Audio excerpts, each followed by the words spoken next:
Hello, everybody, and welcome to OSAS Finale. I'm Too Soon, joined here by Nubsta, and we have an absolute heater for a first game. It's Chikara Chiquitos versus Shrimp and Shrimpers. These teams, both extremely strong in their own right, and on a Taiko Temple map, right, it's known to be so volatile, you have an awakening start that just gives so much CDR. Primetime twin drive, and it's going to be interesting seeing these teams navigate the extra abilities that will make either claiming or defending these barriers a monumental task. Of monumental indeed, and with Atlas receiving his recent nerfs, it could be one of those cases where we might even see an eject button goalie come out instead of the typical defensive goalies that we see plague, or at least dot the surface of Taiko Temple and make that last barrier or even the two barriers an absolute nightmare to take.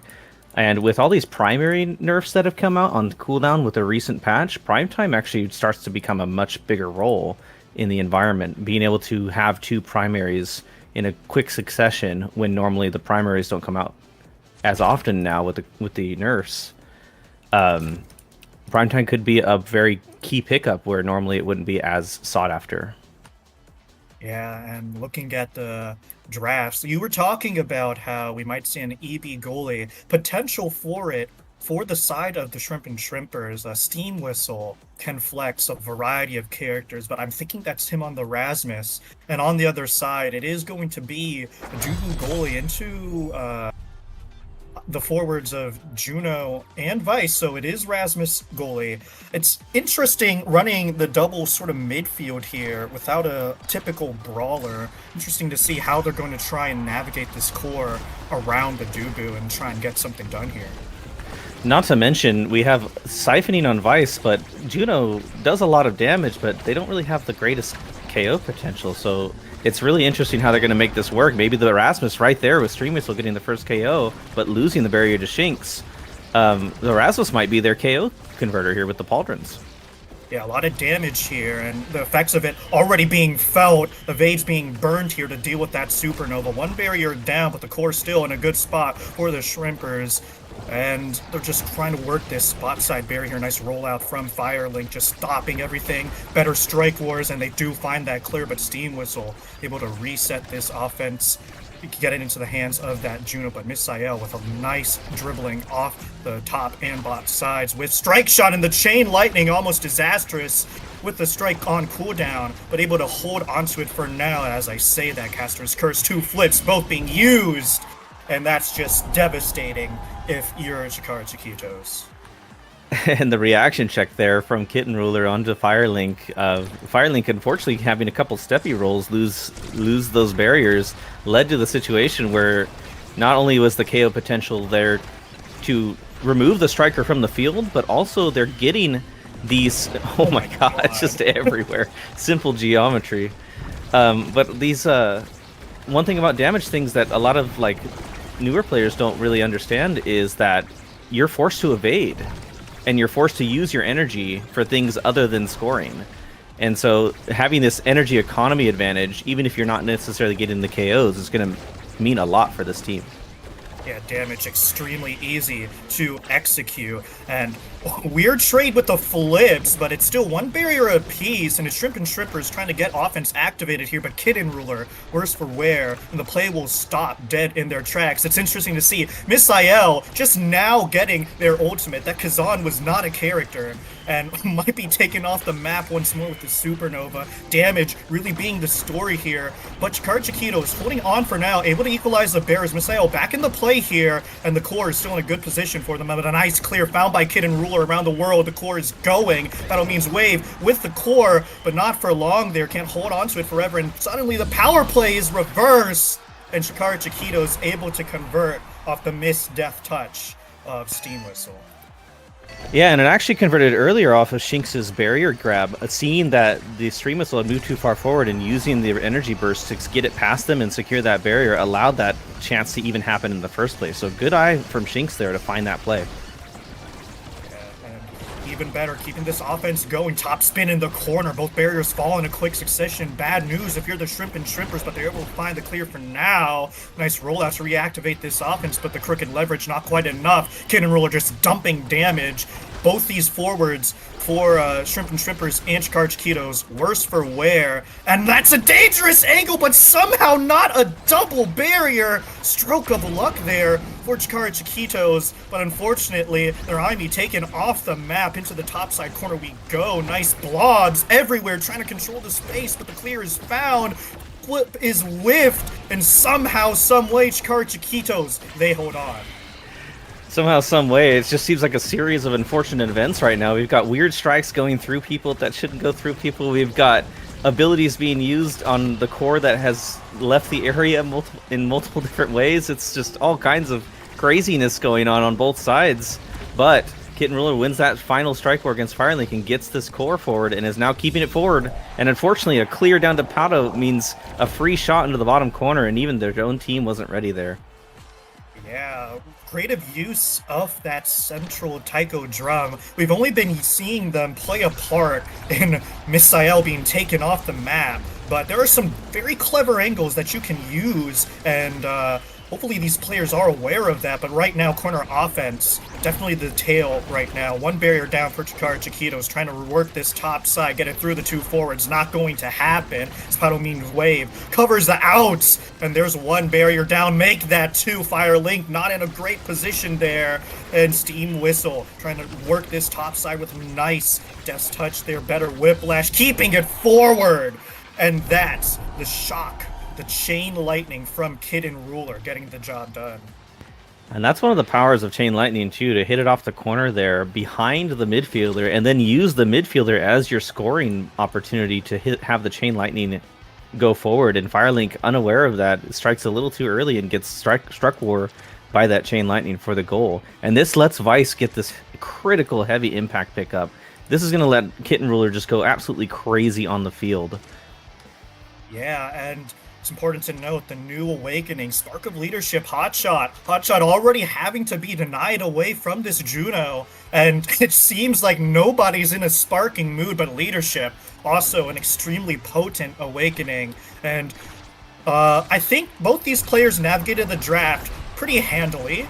Not too many awakenings that these characters are like really bad with using. It's just more so a matter that Kid and Ruler getting that heavy impact, definitely the highlight of that draft, to be sure. Well, I think another highlight of that draft is Steam Missile getting that Might of the Colossus on the already large Pauldron's Rasmus with the extra power, sitting at 152 power already with only 2 awakenings, and one of them doesn't even give power. And with the KO here, this offense is looking just devastating between the heavy impact Vice and all this damage that's coming out. Look at this. No goalie means... And a broken midfielder means you just can't defend the core anymore. Yeah, we were talking about the damage, and a big part of that is CDR, which is what this balance patch tried to shift away. But it's primetime twin drive start. Everyone has so many abilities to work with here, and that's just so much opportunity to get the job done. Misael already showing that with the 2 primaries and a better strike board to get the core into the nets. But Kid and Ruler able to equalize and get that second barrier down here with a flip.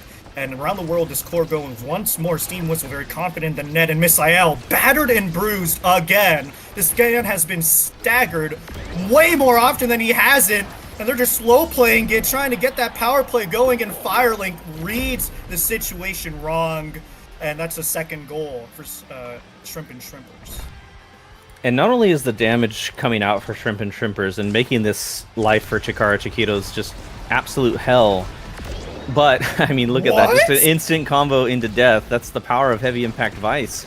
But the other thing that they're having trouble with is one of the weaknesses of Dubu is not being able to be in every place at once. And with Juno Vice, you can be in many different places and force Dubu to be in the wrong spot at the right time and get these free barriers. Unfortunately, Stream Whistle catching the tail end of that as well. Yeah, but that large Rasmus able to cover the entire net with Pendulum Swing. Holding on for now. Whiplash activated. Not going to need it, though. It's a 1v1 here, but nice patience from Firelink. Supernova can get some more damage on. I mean, both these forwards down to half, and Firelink can't win the strike wars forever. It's down to Pato here. Only Shink standing in front of them. And oh my, what was that? Both the goalie and the midfield had an opportunity to strike. The other think the other guy got it. Neither of them did.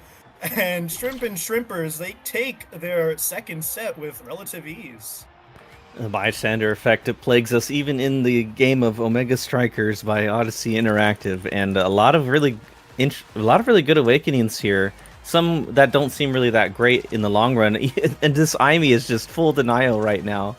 Shink's just denying the Spectrane, denying the Hotshot. Hotshot's still amazing on Imi, but still.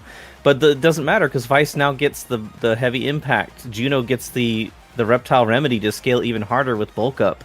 And now Juno with 36 power has a ton of speed in overtime, which is like the whole point of the character, and the whole point of denying Hotshot in the first place. And now this Juno's basically unkillable, so you can't even fight back with all the damage that's coming your way. Yeah, the builds for Shrimp and Shrimpers, immaculate right now in that supernova. Just as good. Thunderstruck claims another soul, and it's Firelink all alone. He's just a man. He's just a hamster left to his own devices. And unfortunately, it is simply not enough. The Shrimp and Shrimpers capitalize in full off the 2 KOs. An ACDC approved Thunderstruck here, and now we have a 179 power Vice with heavy impact and twin drive.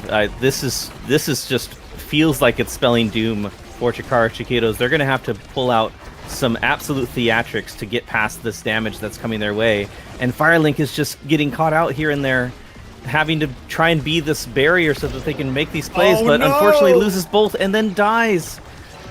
Thunderstruck Supernova. Shinx trying to play proactively, but the Cyber Swipe just misses. I'm watching a Greek tragedy here from Chikara Chiquitos. They're all trying to step up, but it's just an unmovable object from Shrimp and Shrimpers. The damage, too much. All 3 members contributing to the KOs in their own way.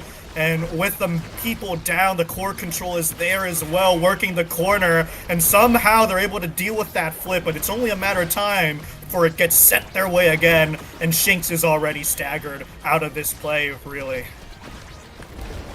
I mean, can still kind of play while staggered, but it's super difficult with all this range damage. And then they use the flip there. Pato uses the flip to kill the Dubu. Now they don't have a goalie. They have a midfielder who's broken and can't really enter the play, but they still find the barrier. Just an unforced error from the side of Shrimp and Shrimpers, but it doesn't seem to matter. They just always have a power play. They're always putting somebody in a bad position, and as long as they're not in a bad position, they're poised to just win this game. Yeah, and they're able to beat out the rollout of Firelink. Hufu Fortress committed here, just trying to buy some time. And Misael already on death's door. The man just respawned. Give him a break. They're using the Taiko Drive Supernova in the corner, but it doesn't find its mark. Chiquitos, they're stepping up. They're just trying to keep that core away. The flip from Steam Whistle sending it right back to the senders. And they're not able to convert right now. Chikara Chiquitos, this is their most valiant effort yet. Misael with the core denied by the Whiplash, and it's Kitten Roller with a flip. Doesn't even need to use it though. And unfortunately, damage just far too much to deal with for Chikara Chiquitos and Shrimp and Shrimpers. Wow. The power of Juno's damage compels you, and then the power of Heavy Impact Vice to basically make everything's the entire lives of Chikara Chiquitos hell. I mean, just incredible amounts of damage coming their way.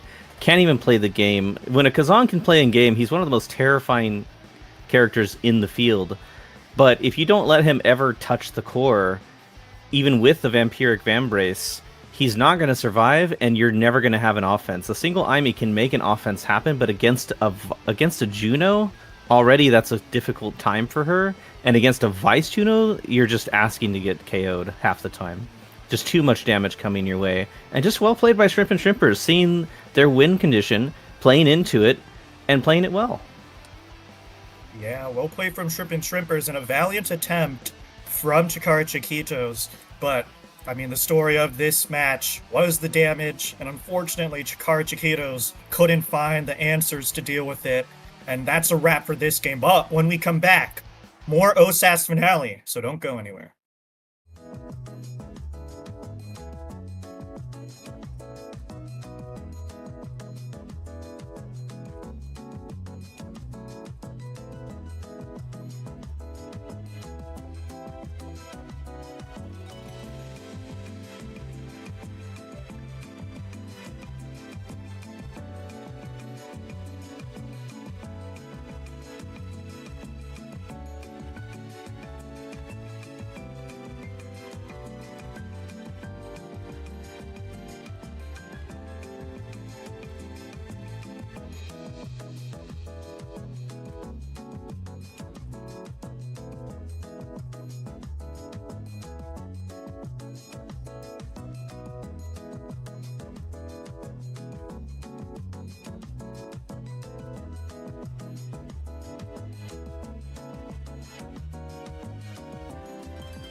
私は許せたから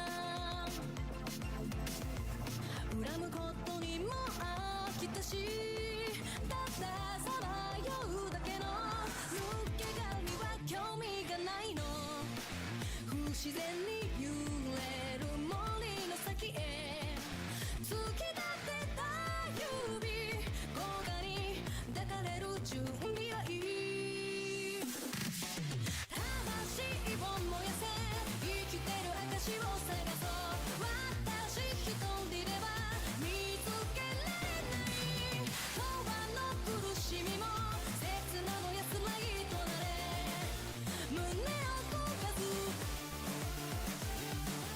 この炎も消えない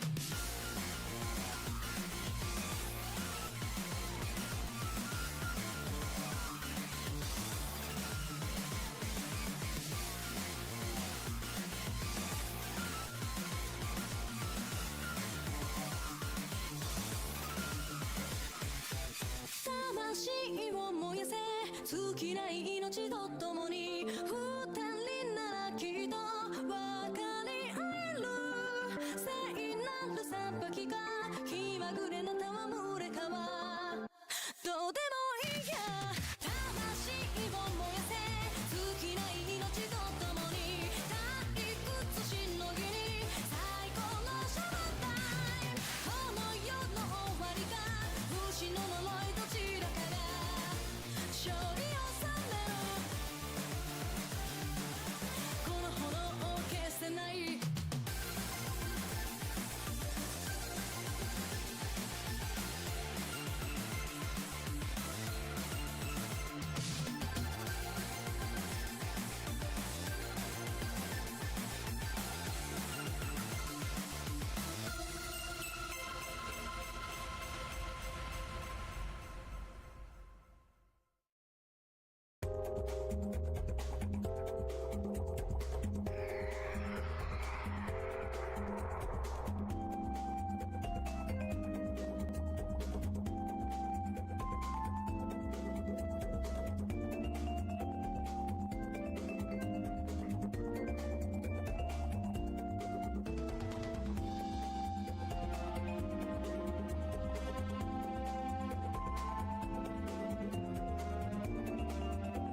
Hello, everybody, and we are back, heading on to the other side of pools for OSAS finale.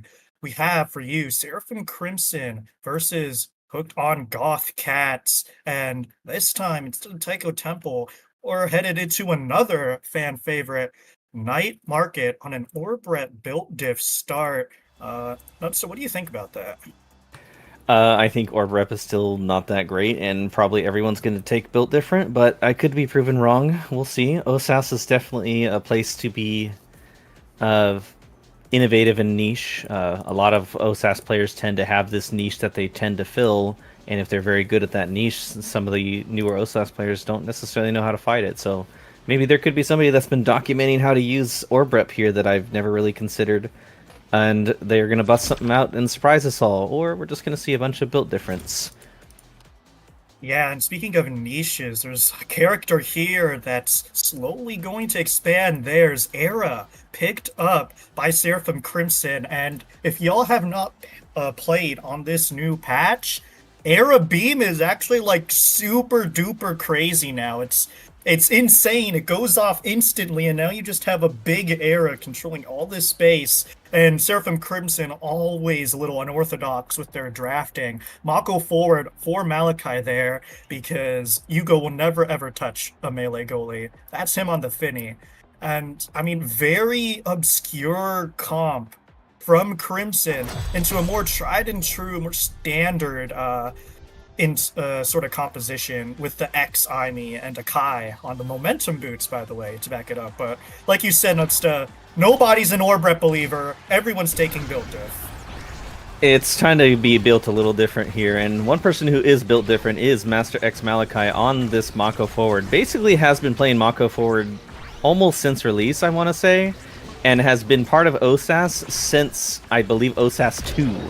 So a long time coming, but Imperfections getting the KO first here on this Aimi in a power play as everyone is pushing forward, but it doesn't matter. Pewis happens to use the power of that Era Beam to just 1v3 and protect that goal from happening and get a barrier.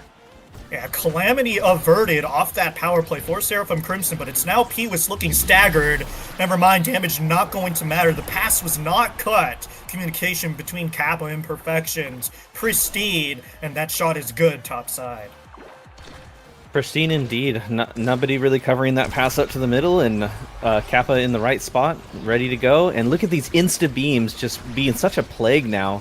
For those who want an actual number, Era Beam had a 0.4 second duration where Eric stood there and casted the spell. Now that duration is 0.2 seconds, half the duration that she's standing there to cast that spell. And compared to what she used to do, it looks nigh instant.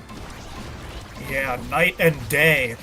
Especially the barrier situation, both night and day. 2 for Goth Cats, none for Crimson, and both the midfield and goalie with their strike and feeding Kappa, able to punch it in once again. I think one thing we want to pay attention to, and not just OSAS, but upcoming Nassel games too, is this powerful version of Era going to be enough to overcome her what has mostly been her weaknesses in recent years? Or not years, but recent patches. Will this power boost be enough to put her back into the game, or is it just going to prove to be still a weakness for her in the long run? Yeah, but nothing but a nuisance right now for Goth Cats. Both are forwards looking weak, but feeding Kappa with a nice bell ringer, able to convert. Second barrier, it's Malachi topside with a flip, able to sink it in there. And my goodness, perfect pitch, empowered strike. So Rolindis just got battered and beaten until that goal went in. Good awareness from Malachi there too. I mean, kind of a connoisseur of this Mako forward pick. But recognizing that Barrage was down, and Mako can kind of just slap people in the face and win any amount of strike wars with her 6+ strikes she can do in succession. And just recognizing that, using the flip to get the barrier, and then slapping Kai in the face for the goal, means that they get a point here and stay alive in this set. Yeah, and offense still raging. A missed glitch pop means Malachi can pounce, and both barriers fall here. They still got the core, but the clear is found. Going top side, it's Peewis with first contact here, and it's Imperfections getting the better end of it. Sending it bot side to Kappa. Sentry turret not quite doing much for them. There's a triple take. The offense rolling forward now for Seraphim Crimson, drum and bass. Kind of iffy in that position. They couldn't feed it towards Malachi, and now the play comes to a little bit of a slow. There's that gravity. Wow! It's almost dangerous, but that Mom Boots Kai. Mom Boots got a huge buff here. Both the goalies are taking it. It's now 20% total. That's a lot of speed to work with as we head into overtime. Hugo just barely able to catch that core, but can't catch the bell ringer. Does use that flip though. All the cooldowns for X use doesn't matter though, because X Maximus lingers and Yugo's hit stun can't rotate top side, and that is Goth Cats taking the first set. And we are kind of seeing the power of Aimi here, even though Imperfections was kind of taken out of a lot of that point with low HP. It just didn't matter because Era's not that scary even on a low HP game, and Aimi can still just affect the core from a distance, and finding that dribble off the bottom to bait out the strike from Malachi into the glitch pop scores them the goal and the set, and is now rewarded with stacks on stacks, but a lot of really good stuff here. Fighter flight on the Fini, cast the last on the X is it seems a little strange, but denying the Era that beam potential, denying her the ability to have longer speed is better. But Era decides to go Sparks here, and finally rounding it all up is Glass Cannon on the Kai and Spark of Power on Malachi's Mako.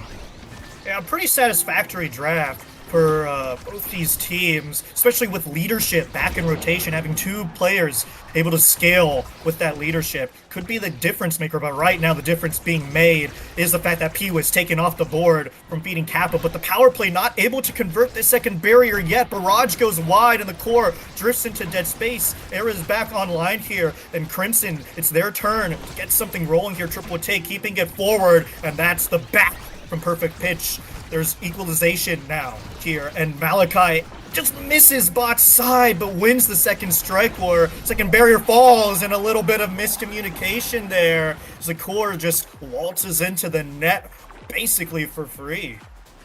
This is a bit of an ancient reference, but when one lock crooner strike shot doesn't work, you just use 3 lock crooner straight shots, and not strike shot, but straight shots, as Malachi just recognizes that Lindis was on improper strike timing from whiffing the earlier one, and just keeps striking it directly back towards the goal, and it just goes in. You don't have the strike up and ready to go, and Malachi recognizing that after all the hours he's put into the game shows that sometimes you just got to strike it at the goalie and make them make the unforced error for the goal. Yeah, exactly, and a lot of errors being made here with that hasty flip from Imperfections, trying to beat out Malachi here, but Lindis using theirs as well, can't even save that barrier, and it's another open net situation for Seraphim Crimson. Malachi, though, face taking the turret, gets staggered for it, so does feeding Kappa off the Perfect Pitch. Very dangerous situation, has to use it or lose it here. Not a lot of cooldowns being committed to kill him. Meanwhile, X taken off the map here, and unfortunately Imperfections leaves their post with the Cyber Swipe, trying to be proactive in the face of the Maelstrom. Unfortunately, doesn't pan out for them, and Crimson take their second goal. The solo queue average Aimi play of striking the core and then blinking forward to try and get the core past somebody, and unfortunately they just strike it a little too early, and now you're out of position. And unfortunately, out of position in that spot means you lose the goal and the point. And now Crimson is up 2-0 in this set, despite having a pretty convincing win against them in the previous set. Yeah, but if there's any consolation, Malachi just whiffed their flip, and Energy Econ was going to be in their favor, but my god, the cat was trapped in the ensnare drums and gets taken off the map, and Malachi almost able to sink that barrier in, but Lindis, omnipresent there in that situation, walking the core now, not good enough. Aimi's back online, but the out is cleared, covered by Peewis there, and the second barrier does fall. Seraphim Crimson now with the set points here, can't get it into that corner, into that position where they wanted to. Hugo has to burn that flip there to the face of the sentry turret. This communication here with the clears, trying to find the most opportune angle, but the goalie gets caught in the ensnare drums and the core gets fed into it, and that is a little bit of a doomed situation, and Crimson roars back, taking this set 3-0. Yeah, when you can't slap the person in the face, the power of Mako Forward comes in the form of throwing the triangle into the net and forcing the goalie to deal with the geometry of it all and all the extra hitboxes. And rewarded now is Malachi with a spark of agility. Now this Mako is going to be strong and fast, and with leadership still on the table, it threatens one of the strongest picks possible in upcoming drafts. But we do get Team Player here. Team Player making a comeback in the midfield's hands is always a good sign. Aerials for Era, always a great pick. Among Titans for the side of Hooked on Catgirls. And this means larger IME dashes, larger X abilities, and just overall more presence for all of them. Finally, Missile Prop and extra special for the X. Yeah, a little bit of an interesting draft here as Lindis fully specs into this speed build. A little bit awkward though with Malachi so willing to punch them and get all of that speed taken off. But so far Goth Cats, they have the pressure right now, trying to sink in that second barrier, and a nice bull rush into X Maximus will confirm it. Lindis getting bot side here. Malachi with the speed gate rushes to cover it. And that's a blunder there. And Malachi wins that duel. Bot side, perfect pitch, sinking it in, and Crimson take the first point. Just a bit of a sneaky strike there, finding the bottom corner, and with that extra power, that 54 power from the Mako, means that core's going to go a lot faster, so you have a lot less time to react to any sort of sneaky strikes like that. And Malachi loves to take those weights into the bottom corner shots, but this point is getting so explosive I can't even finish my thought, and it's almost over. Yeah, power play now for Hooked on Goth Cats. A nice flip from Hugo, and very patient, but unfortunately can't find the clear.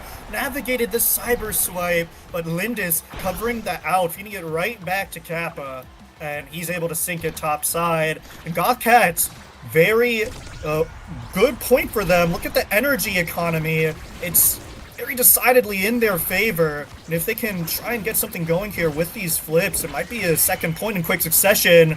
Imperfections flipping, trying to get something started, but Hugo there with all that speed, able to cover it, gravity well now, trying to push it forward, and Lindis there, also fast, 3 speed, I guess gears and awakenings, covering everything all the time, going upside here, but no! Post to the edge there is Peewis, taken off the map, feeding Kappa with the same combo, has a flip to work with here, and uses it, but unfortunately the barriers cover it for just enough. It doesn't matter though, as all 3 members swarm it in the end, and Goth Cats take their second point. And that's one of the powers of Goth Cat's team right now.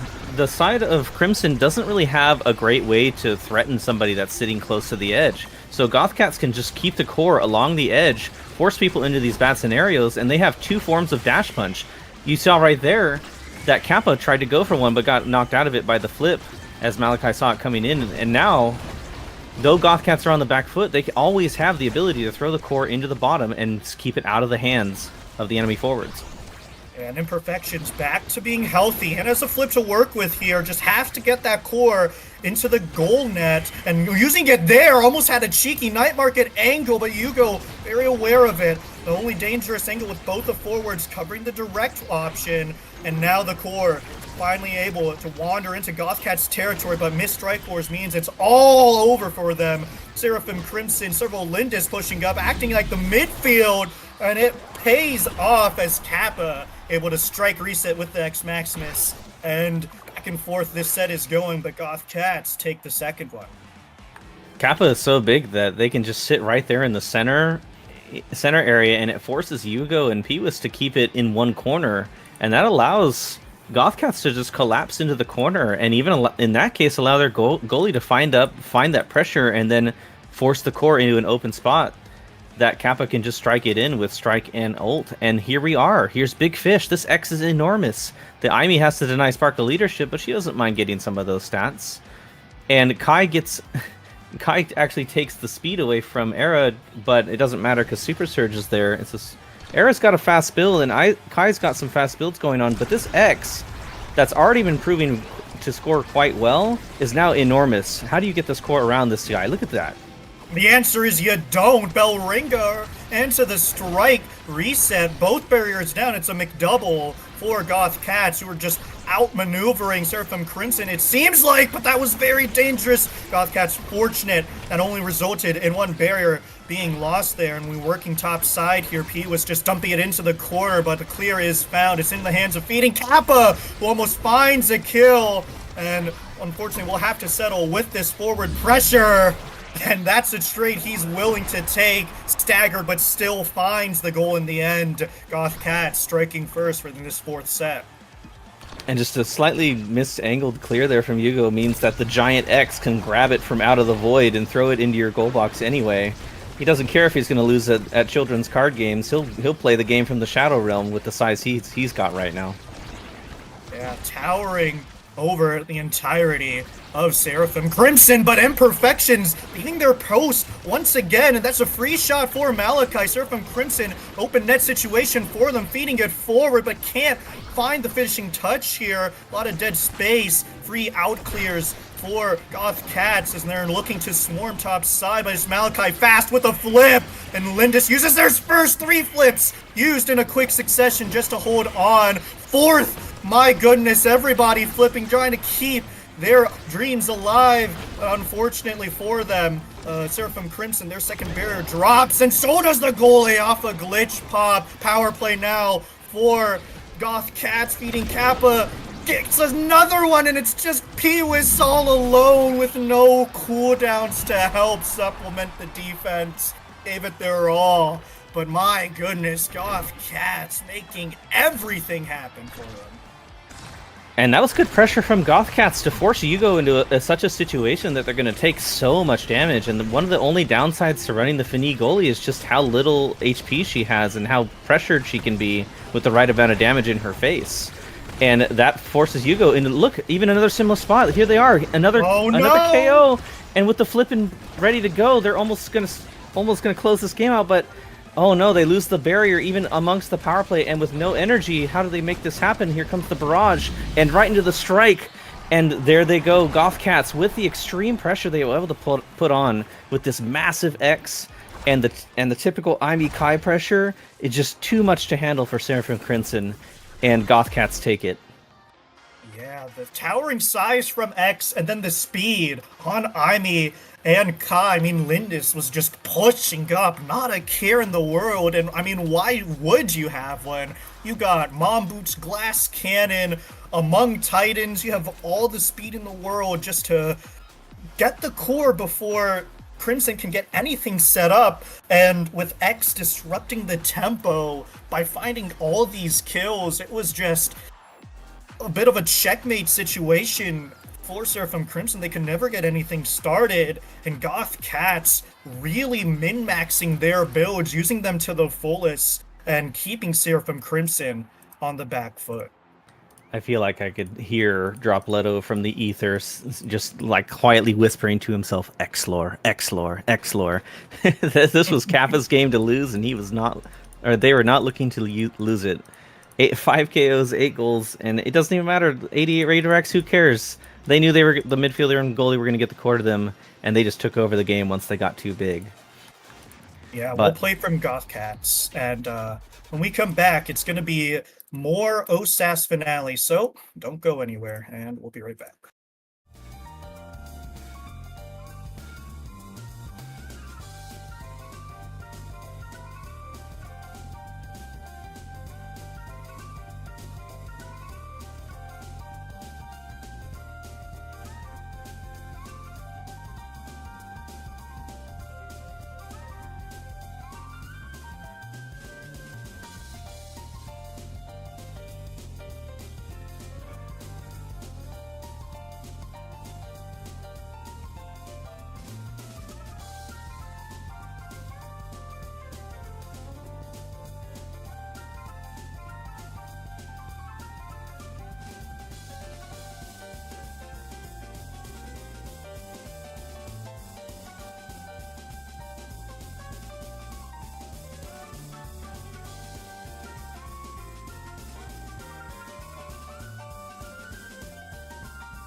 Hello, everybody, and we are back with more OSAS finale. And we just saw Seraphim Crimson, but they're facing off against It's Cooked. And both these teams are in a relatively cooked situation, 0-2 so far. And if they want any chance of moving forward, I believe this is a must win for both these teams. Heading on to Taiko Temple, the Heart Attack map for Seraphim Crimson. And they do not have that Mako. Instead, they have the X era with the Luna goalie. So definitely looking to damage, trying to get some power plays going, especially with Ad Rush and Built Diff start. And with the recent patch, Luna's knockback actually was hit pretty hard. Not her damage, she still does just as much damage as before, but the amount of distance that her primary and secondary move you now at base level is a fair bit lower. So not able to get those cross-map dash punches that you see a lot of people do, such like 3Z Breezy, ZZZ, things like that, and others like Vaughn. Luna's still probably a powerhouse in terms of the damage market, and with X and Era there to throw even more damage their way, it could prove to be a damage special here. But one problem with Luna is she kind of struggles against a team like Rasmus Estelle, the classic double scorer composition here on the other side. So we'll see which team can find their win condition and push towards it. Yeah, and here we go. Right off the bat, it's Seraphim Crimson here. Nice corner offense off the missile, off the speed boost from Era here. And they're able to take Barrier in a quick succession here. It's now on to It's Cooked to try and equalize, but Miss Strike Wars in the middle. And Malachi able to force it back into that corner. Bell Ringer, X Maximus being popped here. The offense continues to roar in their favor, but unfortunately they can't find that finishing touch so far. All they have is a lot of damage. Estelle taken off that map. There goes eighth, and a lot of strike wars not panning out for It's Cooked, and Malachi able to punch it in. And there it is. There's the damage and the adrenaline rush coming for this Luna, allowing, although it didn't really seem to play much of an effect once it actually procced, it doesn't matter because Luna was there and in position, and here they go getting the two barriers, and what a secondary there to just find that core back forward to the X who has the energy burst and just throws it into the bottom corner, and 10-second point. 10-second point on Taiko Temple seems like an absolutely foreign idea, but when you think about it, they're winning the kickoffs very quickly thanks to this Era speed boost and just dumping it into that corner like so, and they're just rolling with it into the corner again off the boost with the bewitching beam. It's a little bit too much. Both barriers fall in a quick succession again here. And now Seraphim Crimson, open net situation. P was looking a little bit low. The core is in their territory for the first time in a long time. You go missing the insta-proc though. But still, it keeps it forward. The job is done. Hugo passing up to Malachi, who can't get his hands on it. Strategist with the flip, can't use it though. X Maximus locking them in hit stun. My goodness, Seraphim Crimson, quick, 3-0 set take. Yugo and Pewis are also finding some incredibly good strike finds, just finding these strikes right to Master X Malachi, so Malachi doesn't even have to think about the play necessarily, just basically always has the core in his hand, is able to make this happen, and here comes the Fight or Flight X, opting for the speed over the size. This X is going to be everywhere at the speed boost from Era and Fight or Flight. Yeah, and Spark of Leadership up for grabs as well. Interesting to see. Not a soul taking it so far. Maybe this is Estelle will. I'm looking for it because that's a dangerous build. And there it is. A lot of stats now for It's Cooked, who desperately needs something to play for. But right now, I mean, we have a large Era. We have a fast X. Things so far riding the high for Seraphim Crimson. And one of the keys to Era's midfielding potential and just defensive potential in general is the fact that she can make you smaller and herself larger.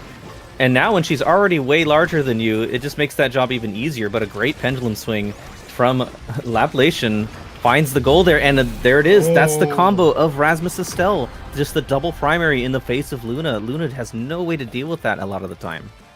Yeah, Luna ill-equipped, and it seems like these points are being decided off kickoff. Whoever gets their offense rolling first just seems like they're snowballing uncontrollably, and it's in the hands of Seraphim Crimson now. Hugo trying to work this spot side with the boost, but it's Appellation with the breakaway with the whiplash, and they take that first barrier. But again, Malachi with the core. Look at how fast this X is moving. It's Maximus pop witching beam, all that utility, and it pays off tenfold. With barriers taken here, Seraphim Crimson on the up and up, winning strike wars in its hands of Malachi off the Taiko drum, and it gets sent top side, and Seraphim Crimson converts. Luna might be the one wanting to go to space, but X is already in space. Space gliding all over them is Malachi right now with the slick kicks and the fighter fly, just winning strike war after strike war, being in a spot where the core just doesn't get around him, and making these goals happen using this awakening. What plays we're seeing from the team of Crimson, and particularly Malachi.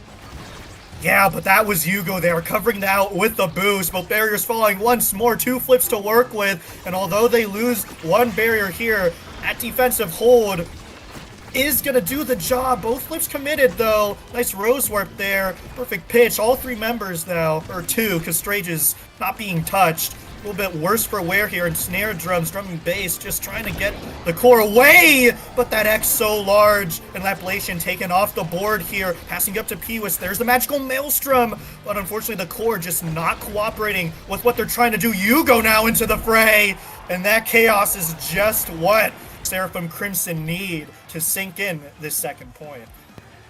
And that was one of those scenarios that, like, you basically have to pick your target in the goal line, and Crimson chose that Estelle, because once that core is on top of her, kind of similar to Aimee, she just doesn't have the tools. She wants to keep it away before it even gets to her, and they just force it in Estelle's face 6-7 times, and eventually that wall is going to break. Yeah, and we're a little bit of a first-time situation here, 1-to-1 in the barriers, but it's into the corner of Seraphim Crimson, and Eighth is able to sink it in, and that's a whiplash to follow up off the bounce from the bot corner. Ablation and Eighth, whenever they're getting the core to the other side, it's really problematic for Luna, Hugo, who just doesn't have the tools to deal with their coverage. Yeah, it takes Malachi coming all the way back and running the triple defense. Oh my god, almost a double barrier there. And then an unfortunate spacing means loss of barrier and loss of life for the Era. And here comes the hook, and great patience to let the core go past into the top corner is Laplation, and scores them this set from the jaws of what felt like defeat. Great tenacity, great grit from It's Cooked. And if there's a spark here, and there is, all 3 members likely to become extremely fast, pending to 9, but no, we're just going to take it right away. And there's a lot of damage here up for grabs, up for this X, who correctly does take Might of Colossus, in my opinion. It's just going to be a huge force to be reckoned with. This is such a nasty draft. You have the Spark of Leadership getting a spark. You have a size. You have Might of Colossus going to X. You have double size going to Rasmus. Extra special or Manu available for the Era, opting for the extra special. And Luna had extra special or spec training available to them. I mean, it's just what a crazy draft. Everyone just got Omega Gig Abyss and now has to try and use it expertly.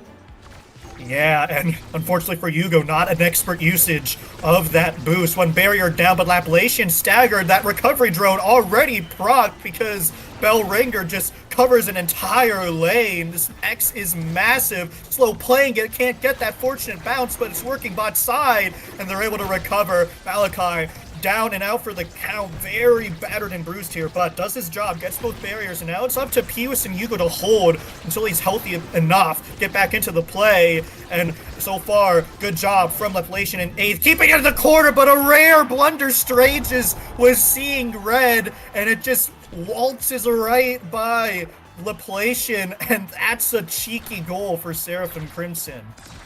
And Malachi survives the encounter, which could be bad or good depending on who you're looking at. No energy here for the X, but it doesn't matter. Life is intact, cooldown's intact, and goal is scored. The double size Era against the double size Rasmus is proving that. Sorry, the double size for Era is proving to be extremely good against this double size Rasmus, and a great flip to save that double barrier there from Hugo. Yeah, Hugo holding it down when he needs to, but definitely wants to supplement this offense more as Luna goalie. And what a weird dash. Hello, Lablation taken outside of the map here, and it's ETH with a flip. Wise to use it, buy some precious seconds here for Lablation back online, and that power play wasn't very fruitful, but my goodness, the space from Crater Maker, that was useful. And it's Seraphim Crimson with a weary X, but both barriers down. Oh man, the Rose Rub almost led to the goal, and unfortunately an own barrier from Hugo with Master X Malachi dead, it doesn't matter because the power of Rasmus Estelle compels you, and there goes the secondary into the bottom corner. Not sure if that was necessarily the intentional angle, but it doesn't matter. The goal is scored, and now it's 1-1 in the set. Yeah, and I think the win con here, besides the synergy between Eighth and Lablation, is trying to beat up Malachi while he's trying to convert these points, because both of their goals, or their one goal, that's just disastrous. But as I was saying, their goals have been off the back of this X just not being a factor, a concern for them. But I mean, very concerning gameplay from It's Cooked, as the core somehow is able to slip by drum and bass, and that's the second goal for Seraphim Crimson. The X era just wants to keep this core in that corner, force them to deal with X's size, deal with Era's pressure and beams and NATOs, and make these plays happen, and just keep the core always on the enemy side. But when they're able to get this X off the field and out of the play, they're able to get these offenses going. And even though they're both staggered, they still run the risk of scoring here. Era's not really the kill monster that you would think she is. And oh, it doesn't matter though. She's the strike war monster for sure, and that is an unfortunate strike from Strages to right into the Era, and unfortunately not flipping either to save that, as that is the set for Crimson there. And that strike could cost them everything now. Yeah, and I mean, Mako forced to take the Deadeye here, but with Missile Prop Strike Shot, not a bad pick in the slightest. And I'm looking at that Spark of Strength. If they let ETH get that spark, which they don't, thank God, that would have been really, really dangerous. But I mean, scraps here really for these brawlers. Prime time on the X, we're going to sacrifice a little bit of kill power, but I mean, more CDR means more damage, and a lot more control, because have you seen this man swing his arms? It covers an entire lane of play. X one of the brawlers that actually loves having prime time, because Bellringer just takes up so much space, and being able to take up that space multiple times in a row is a great thing, but a great thing also for It's Cooked, because getting that double barrier despite having a staggered Rasmus means they now have an offense against an open goal Luna. Yeah, it's not a situation you want to be in, and it's only made worse as Malachi taken off the field here. It's now ETH working it like magic. Nice setup, great patience, and the piercing shot, piercing the core and Hugo. That's the first goal here for It's Cooked. Yeah, I would have loved to see an evade clear there, but it doesn't matter, because Eighth was able to find the piercing shot timing into the Luna, and like we were saying, Luna just doesn't have the tools to deal with that. And there's another piercing shot to get the double barrier off the back of the speedy Rasmus, and now we're on another open net situation against a Luna, though they don't have flip this time. Yeah, would have been a great time to use it there. I think Hugo was banking on the fact that the Maelstrom would have covered it, but it was still forming, and ETH punches it, and a little bit of miscommunication there from Seraphim Crimson, and are already down one barrier here off a cheeky Taiko drum angle. Already down one barrier because of this Mako. This speed coming out from the Mako is starting to get a little intense and overpowering. The Era doesn't have the cooldowns to keep up with that, and despite having the size, is struggling to find it past the midfield when they can get it forward. But now here they go into the corner, but great clear gets them out of there, and now we're kind of back into a neutral situation. Yeah, neutral state vying for control in the midfield here, and ETH saved by the Taiko drum, almost taken off the map. Two flips used from Seraphim Crimson, it doesn't matter. Response to Lappellation, the clear was covered here, and a nice strike shot, but Hugo just barely able to make it back in time there. Lappellation now battered and bruised, trying to hold on to their life. Recovery drone already proc, but it's in the hands of an Estelle. Unfortunately, no cooldowns to supplement it here. Strages just sends it right back to him. Ablation staggered, but covering everything with the whiplash. The core's going every which way. So hard to track. And unfortunately, it goes in for Seraphim Crimson, and its cup will take us to a set 5. Both sides there just struggling to keep up with the core and just striking wherever their mouse happened to be pointed. And unfortunately, Yugo's mouse is pointed right at the Rasmus, and the Rasmus just points it right back at Yugo and throws it right into the goal. What a crazy point there. And now they get the Spark of Focus and I here onto their Spark user. Big draft here for the side of Crimson. They get to get rid of that Spark build, or they get to get rid of that Spark stacking on the Estelle. And a lot of other good awakenings coming out here. More speed for Era, more power for X. It feels like everyone's just getting really good awakenings. And it's going to come down to the team play and ultimately just how they play the game in general to make these points happen. Yeah, and an interesting pickup, Ablation, getting a lot of survivability now with Reptile Remedy. And we'll get to see its effects very soon because he's not interacting with the core in the slightest. It's just being dumped into the corner again and again. But thankfully, he rotates back in time, gets that outclear for a Malachi, now the one in dire straits, and he's taken off the map. Yugo trying to cover things with his boost, not going to matter there. That's a bit of a checkmate with the Crystal Thorns and the piercing shot, trying to center it into Laplation, but no! Now it's Eth who's the one who's staggered. Worse for wear here, waits out the pendulum swing as Yugo, but doesn't account for the piercing shot. That's Ristel for you, and it's cooked. Their first lead, I believe, in this series. First lead, but it's looking like if you discounted some of the other sets, it looks like they've been taking over this game. They just keep making Malachi unable to play the game, unable to allow this team to play to their win condition, and just getting rid of the big guy. You know what? Raid boss down. Who needs to fight if you don't have to deal with the boss anymore? But a flip from Yugo kills the Estelle. What is going on? Utter pandemonium on the field as Malachi's back online, but the boost goes wide. There's a flip from Peewis, able to trade that bear, keep the offense going. Crater Maker, Strange is forced out of the play, and that's Seraphim Crimson capitalizing in what, 7 seconds? That ETH was taken off? Incredible from them. I almost don't blame Stratus for that because Luna was coming in and X was approaching, and with no evade, you kind of want to just play your life there maybe and just move on to the next point. Some points really feel inevitable, and if you're trying to sacrifice your resources to save the point, if it's not the last point, sometimes it can come back to bite you. But points or not, it's currently 1-1, tied up with both sets, and both teams just trying to figure out what to do. Malachi pushed out of the play yet again, getting tossed around, but it doesn't matter because Peewis is 1v3ing right now. Peewis working that topside corner. The clear is eventually found, but Yugo sets him right back up for greatness here.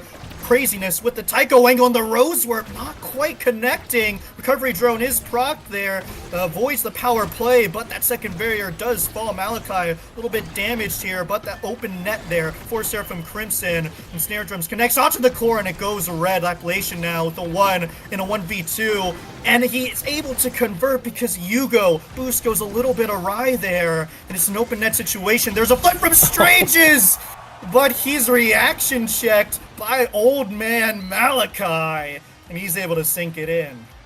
Malachi with the Sekiro parry right there, just noticing that there's an Estelle waiting in the bottom for it and just saying, you know what? Nah, I'd strike. And takes that strike away, gets that point, and this puts him in a good position. Malachi has been pressured at this point. Flip coming out from Yugo to protect the goal, and now here they are. They get an offense, they get a play.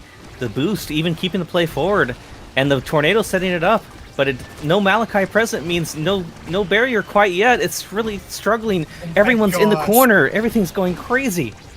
Everyone's in the corner, and offense still continuing, but finally the outclear is found. Laplation, though, on death's door here. If there's a confirm to be found, it's going to be onto him. Get a power play going, but Eighth in that corner of the midfield, shining, stepping up when their brawlers are out of it, and Yugo the one setting up for that point, and that's Flip in the middle with the bull rush. You can't really stop that confirm, and Seraphim Crimson, heart attack averted on the Taiko Temple. This is the start of their comeback, the start of their qualification into the next rounds. of OSAS finale, but unfortunately for it's cooked, sinking back down to 0-3. A lot of work to be done for them, but I mean, that was a really, really close game. Not over for them because they have the star power to come back into this for sure. And I was a little critical of the flip there. It felt a little too early, but it didn't matter because Pivas had the NATO set up ready to go, party in the seas, and Master X Malachi was able to see that NATO and just throw it right against it, and there was just almost no saving that unless you evade and stand in the NATO's path. So just good teamwork set up from there to secure them that point and secure them that game and secure their ability to keep trying to get into the finals here. Yeah, when we come back, looks like we're hovering Laggin Ladders versus Chikara Clinkers on the other side of pools. So don't go anywhere because that's sure to be a heater.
Hello, everybody, and unfortunately, I'm a chronic liar because instead of lagging laggers versus clinkers, we have for you God's Strongest Shoulders and Chikara Fantasy.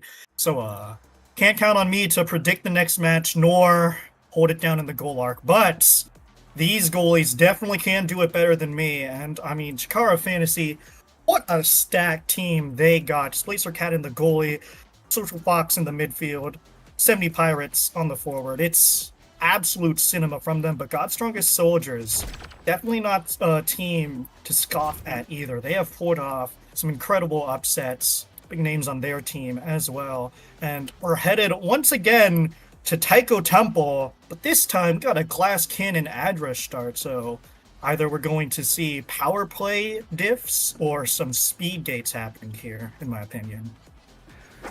Possibly. This is the most previous patch looking game that I've ever seen. No era present, a lot of picks that most everyone would play, and even Awakening start that you would see in the last patch here. And only so the entire side of God's Strongest Strikers deciding to be strong and go at the Adren Rush, whereas the other team only going one Adren Rush on the Zentaro. So it's going to be a battle of the speed versus the KO potential. And we'll see which team can eke out the win here. Yeah, and so far, it's Chikara Fantasy pulling ahead here. Coming Crystal trying to work this bot corner, but Social Fox, beautiful interference. And my goodness, the Ghost almost taken out of play here with the Oni's Blade, but Slice and Dice, that's going to do that instead here. And it's a power play now for Chikara Fantasy. A flip in the corner, Adrush is procced. And my goodness, that was a snowball and a half for Chikara Fantasy. You almost have to wonder if Fantasy could have taken the Adren Rush with the amount of damage Zentaro and Juno are able to put out on somebody. And on a low HP character like Ghost Kai, they could try and get these procs faster and faster each round. But it's really just going to come down if they're able to coordinate that damage and get that KO in the first place. So far, though, Chikara Fantasy coordinating their offense. Drum and bass going awry almost there, but the outclear is found. And both the forwards now for God's Strongest Soldiers looking incredibly feeble. Kama Crystal staggered and Ghost close to it. And oh my gosh, one's taken off and Kama Crystal sent for a ride, just barely holding on to their life. It's a power play now for... Never mind, it was a power play. No, it still is. 2v2 now as Ghost comes online, but Social Fox able to make that second barrier fall here. It's Ghost with the breakaway here, baits the pendulum swing, but can't find the conversion. And both the forwards now back up for these teams. But for Chikara Fantasies, they still got a barrier to work with, while God's Strongest Soldiers do not. Well, but they just lost their barrier after the missed pendulum swing there from Displacer Cat. The Caster's Curse coming into full effect here, but a Zentaro with the core in the center of the field against a Mako with Strike Shot. It's just easy setups for the Zentaro to try and get past this Mako, who really wants that core to be more on top of her to keep her defense going. And now with 2 points in the set, Fantasy threatened to try and take away Critical Awakenings or look to try and just leverage their advantage even more. Yeah, and with Hotshot back on rotation, Social Fox prime for an MVP. Most experience gained here. Displacer Cat sending it off top side here. And Social Fox very close to death there, but a nice flip trying to reactivate this offense. Displacer Cat uses theirs to keep both barriers alive. Kama Crystal, though, dribbles, finds one barrier, dash punch, very close to taking this second one, not using it, though. And we're still going to work this bot side corner here. Outclear is found here. Shushen Ghost now on defense here. Strike Core's one. The defense holds for now. Drum and bass, there it is. And a nice outclear, avoiding the blobs, avoiding the rush, but can't avoid that flip from 70 Pirates. And it's Kurtz now. Worse for wear, and is taken off the map. Goalie is down. Adrush is proc. 70 Pirates doing everything and lays up Social Fox for a very clean goal. That's domination from Fantasy. And the amount of damage that's coming up for Fantasy means that the Juno and the Rasmus get to just stay on full stacks of Glass Cannon for longer and longer, as the Kai and the Juliet just don't have the large amount of damage AoE presence. And here it is, Hotshot Juno. We're back in it. It's Juno's time to reign supreme in the midfield with this speed. And with the KOs already coming from the Zentaro, the prizefighter pickup is even more deadly. Yeah, we're just picking up scraps here for God's Strongest Soldiers. That Kai left with less than ideal picks here, but I mean, 70 Pirates and Social Fox got extremely potent awakenings on them. And they're just gonna look to snowball even further. There's the hot shot, just sending that core red. So dangerous to have that when it's not overtime. And I mean, that core speed coming into play there as it just walks right across Katyusha, and both barriers fall in a quick succession. But now Kama Crystal trying to dash punch, make something happen. It goes wide though. It's an open net situation here, and that EI rush finds its mark. 70 Pirates on point, securing that first goal. And Social Fox is just taking advantage of the speed here, winning the strike wars by having the speed from Glass Cannon and the slit kicks. And then whenever they don't have the speed or don't have the positioning through the speed, they have the Blobos. And the Blobos send it at Mach 20, but here we go. This is the first adverse proc for a long time for the side of God's Strongest Strikers, and here they get the barrier off this power play. Can they convert for the score here? Yes, they can. A great play. The dash punch whiffed, but it doesn't matter. The barrage pushes it into the corner, and with the Juliet covering with the fiery flurry, it was just an inevitable goal at that point. Yeah, and the kill on 70 Pirates, very instrumental. That prize fighter is now a dead awakening on the Centauro, and 0 stacks. So, this is a huge break for God's Strongest Soldiers. Might try and snowball a little bit harder here because the Centauro doesn't have a second awakening here. But so far, this core is still in their territory. A nice flip from Katyusha, better Death's Touch. Still can't save that topside barrier though, and Slice and Dice quick to equalize here. The core is going out. Social Fox is covering it. The blobs are working too, but Kurtz finds another excellent clear, holding rock solid on this defense, but it's still in the corner. The ultimate clear can't be found. It's falling into the hands of either 70 Pirates or Social Fox. Offense continues, and not every strike war can be won. 70 Pirates sinks it in once again. Whoa, that was really confusing. It looked like Kurtz actually struck that up, but Centauro just kind of yoinked it out of their hands and threw it into the goal anyway. And goal scored, set point now for Fantasy as they threaten to take even more critical awakenings. If I'm not mistaken, 1-2 punch is still in the rotation, and a 1-2 punch hotshot Juno is looking nigh inevitable here with this draft. Oh my god, they almost get the goal as I'm talking about the Juno, and the power of the Juno gives them this ability to get those points and get these awakenings that they need. Yeah, and 70 Pirates has been really hounding on Katyusha. Kurtz, it's an open net situation for them. That blob almost setting up Pirates beautifully. Unfortunately, the angle was not quite there. Core drifting into a favorable position. Katyusha Kurtz dumping every single cooldown in the book, trying to save it. It's match point for them for this set. Snare drums, Ghost now with the core, sending it top side here. Double angle there for Crystal, can only find the one though, and now it's in the hands of Fox. 70 Pirates, they're working top side here. Nice flip from Katyusha, keeping God's Strongest Soldiers in it. Nice patience there, able to wait it out just long enough. There's a flip on this Juliet should they need to use it, but they're just looking to send it top side into this sort of free space that all the teams can fight for here. They have first contact here, Displacer Cat, the cheeky angle, gets around both forwards here, and it's Social Fox in a beautiful position, and that friend flings the core into the goal, and Chikara Fantasy take their second set. That goal felt almost inevitable. Fantasy, even when they didn't necessarily have their hands on the core, it just felt like they always had the presence and always had the potential. And wow, I reverse Caster's Curse, Social Fox, because the 1-2 punch here, but not taken.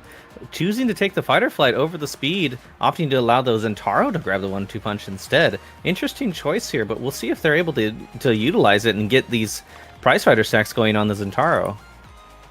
Yeah, scratching their heads a little bit here. This God's Strongest Soldiers is trying to get any picks. Really, survivability is what I'm looking at here. That's a lot of power on this Juliet. They're able to find one dash punch and basically null 70 Pirates prize fighter, but that was just the one time, and they're going to need more of that if they want to get back into this. So far, core control, core speed, all in the hands of Chikara Fantasy, trying to set themselves up. Social Fox can't win the strike wars in the midfield, and that's a Flame Flurry getting that first barrier dash punch, confirming the second. Kama Crystal online out of nowhere. Both these barriers down and out of the counts. but it wanders back into Kurt's territory. Drum and bass committed just to keep it away from there, working top side. Ghost sends it bot with the barrage, and that's the checkmate and a half. Barrage into dash punch, and a nice bind for God's Strongest Soldiers. Barrage not even necessary. Ghost just taking the step back and knowing that Social Fox is going to try to strike it down and away. Strikes it right into position for Kama Crystal to get that dash punch. And God's Strongest Soldiers trying to make this work despite all the damage that's coming this way. Ghost has basically just been playing the orb game, using Kai's speed to run around and grab every orb that pops up every 15 seconds. Just stay alive against this Zentaro, threatening death at every moment.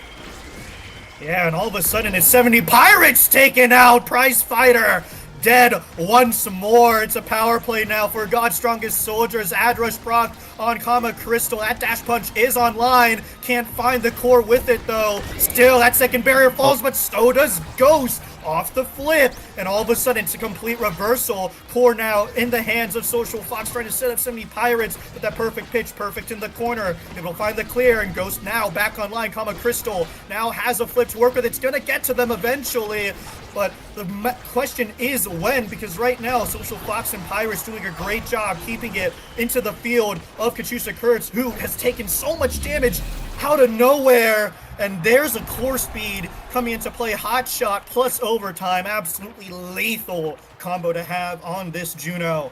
And it sends into their goal. God's Strongest Soldiers now tied 1-1. Plus Taiko Drum to add on to the speed and make it silent. Whenever the core goes red off a Taiko Drum, it doesn't actually make the whistle sound. It makes the drum sound. And wow, by the time I even finished that, 10 seconds later, they have both barriers and the point. Just unable to find the midfield plays as Ghost, and Kurt's just not able to keep it up with the cooldowns run down eventually for that Mako, even with the twin drive.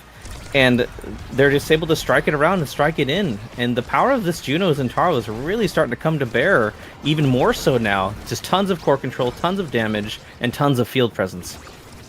Yeah, every single option for Kurtz is being covered here. And when these forwards are just being taken out of the play, it's so dangerous, so devastating. They're sending the core every which way, but now it's God's Strongest Soldiers trying to make something happen. Fortunately, Kama Crystal can't find the flip there. That second barrier will fall. It's an open net situation. Displacer Cat keeping it upfield, but it's Ghost with the breakaway. Can't find that bot barrier, though. It's Social Fox working with the core now, trying to get it into the hands of their capable forward, but whiffing every strike in the process. A big break for God's Strongest Soldiers, but the dash goes wide again here. Kachusa Kurtz sending it to this Juliet, who's looking extremely low here as a flip, and is going to get it stuffed by the Oni's blade. Still though, the clear is found here, and now it's God's Strongest Soldiers making one barrier fall, but Kama Crystal might not be long for this world here. Death's touch into the flip.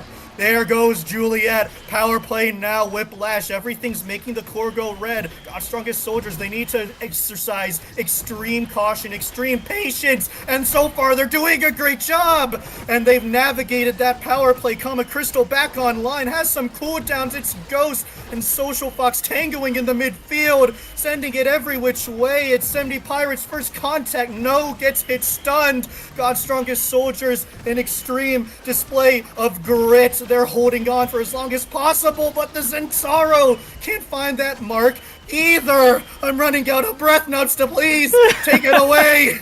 This core is just going everywhere. Everyone's got so much power, so much speed in an overtime situation and in a tense situation, and there it is, delivering the core right into the pocket of Zentaro, who has the primary ready.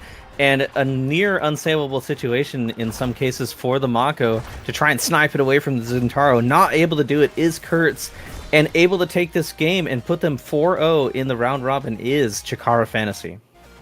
Yeah, the war of attrition for that last point won by Chikara Fantasy, and they did everything right that game. I mean, Displacer Cat 31 saves simply because that offense could never get started from the side of God's Strongest Soldiers. Social Fox and 70 Pirates swarming Kachusa Kurtz and Chikara Fantasy, showcasing why they are undefeated in their pool. But that's a wrap for this game. When we come back, crucify me if I'm wrong, it's going to be Laggin' Laggers versus Chikara Clinkers.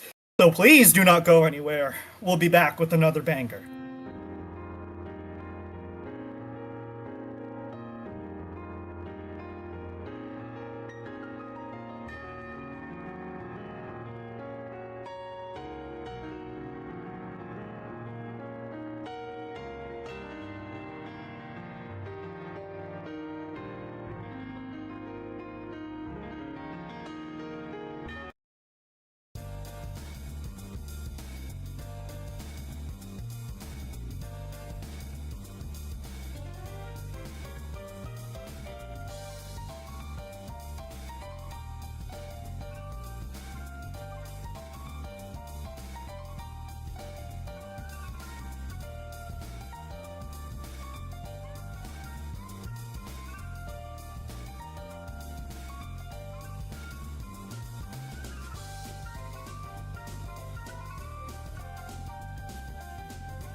Hello, everybody, and we are back with the fabled Laggers versus Clinkers. We're now into the promised land, the last round of the round robin here in Laggers, looking for a sweep. But Chikara Clinkers probably the team to give them the biggest challenge as we head onto night market here with the Reptile Remedy. Might of the Colossus starts. That's very interesting because Might of the Colossus allows you to spec into so many other things and get power for it. But Reptile Remedy is like the survivability awakening for this patch. So I have to see what these players decide to do. Try to live and weather the storm, or just be the storm, really. And it puts the Brawlers in a bit of a situation too, right? Because Kazan and X both want size and both want Might of the Colossus, but Kazan and X also being the Brawlers means they're the focus of most of the damage, so they also want Reptile Remedy. And now they're put into this choice of, like, you know, the blue pill versus the red pill. Do you go for the KOs and deal with the size? Or do you just try and survive and pick up something else down the way that'll help scale you into the late game? It's a really interesting dichotomy here. Yeah, I'm just looking at the pick bands here. Aimi, Vice, and Kazan for the Laggers, and Clinkers feel like, yeah, it's going to be Kahone on the Era. Very comfortable with that pick, has piloted it before, and with the buffs, it'll be interesting to see how they hold up in the gold arc, because now they're not locked in such a long, clunky animation. And Swift Deity, Juno X, a lot of damage being dealt by these para forwards, so we'll have to see how they coordinate their damage, because Chocobo Yao and Snowing Halo both took Reptile Remedy here. Yeah, everyone taking Reptile except the Brawlers means it's kind of be, if you're going for any sort of damage, you're going to want to dump it onto these Brawlers and try and get them out of the game. And with the damage awakenings not present yet, this first set is really just going to come down to who has the core control. And right now, with the Kazan and Aimi, they're looking to try and get these barrier, but Clinkers are the current leaders in terms of barriers. Yeah, strong start for Clinkers, but Suplex able to equalize the barriers. It's Vic Hook, though, with a flip.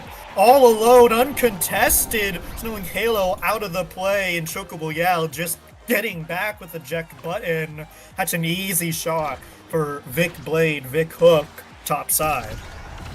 And good identifying the Vice using the primary a little too early there means that she can't use it to get the cross shot, and just takes the cross shot right after. But two double barriers for both teams. No barriers allowed in this game. Aimi needing to evade to avoid that tornado, and just a beautiful pass off the secondary teleport to Suplex gets them the goal and ties up the set.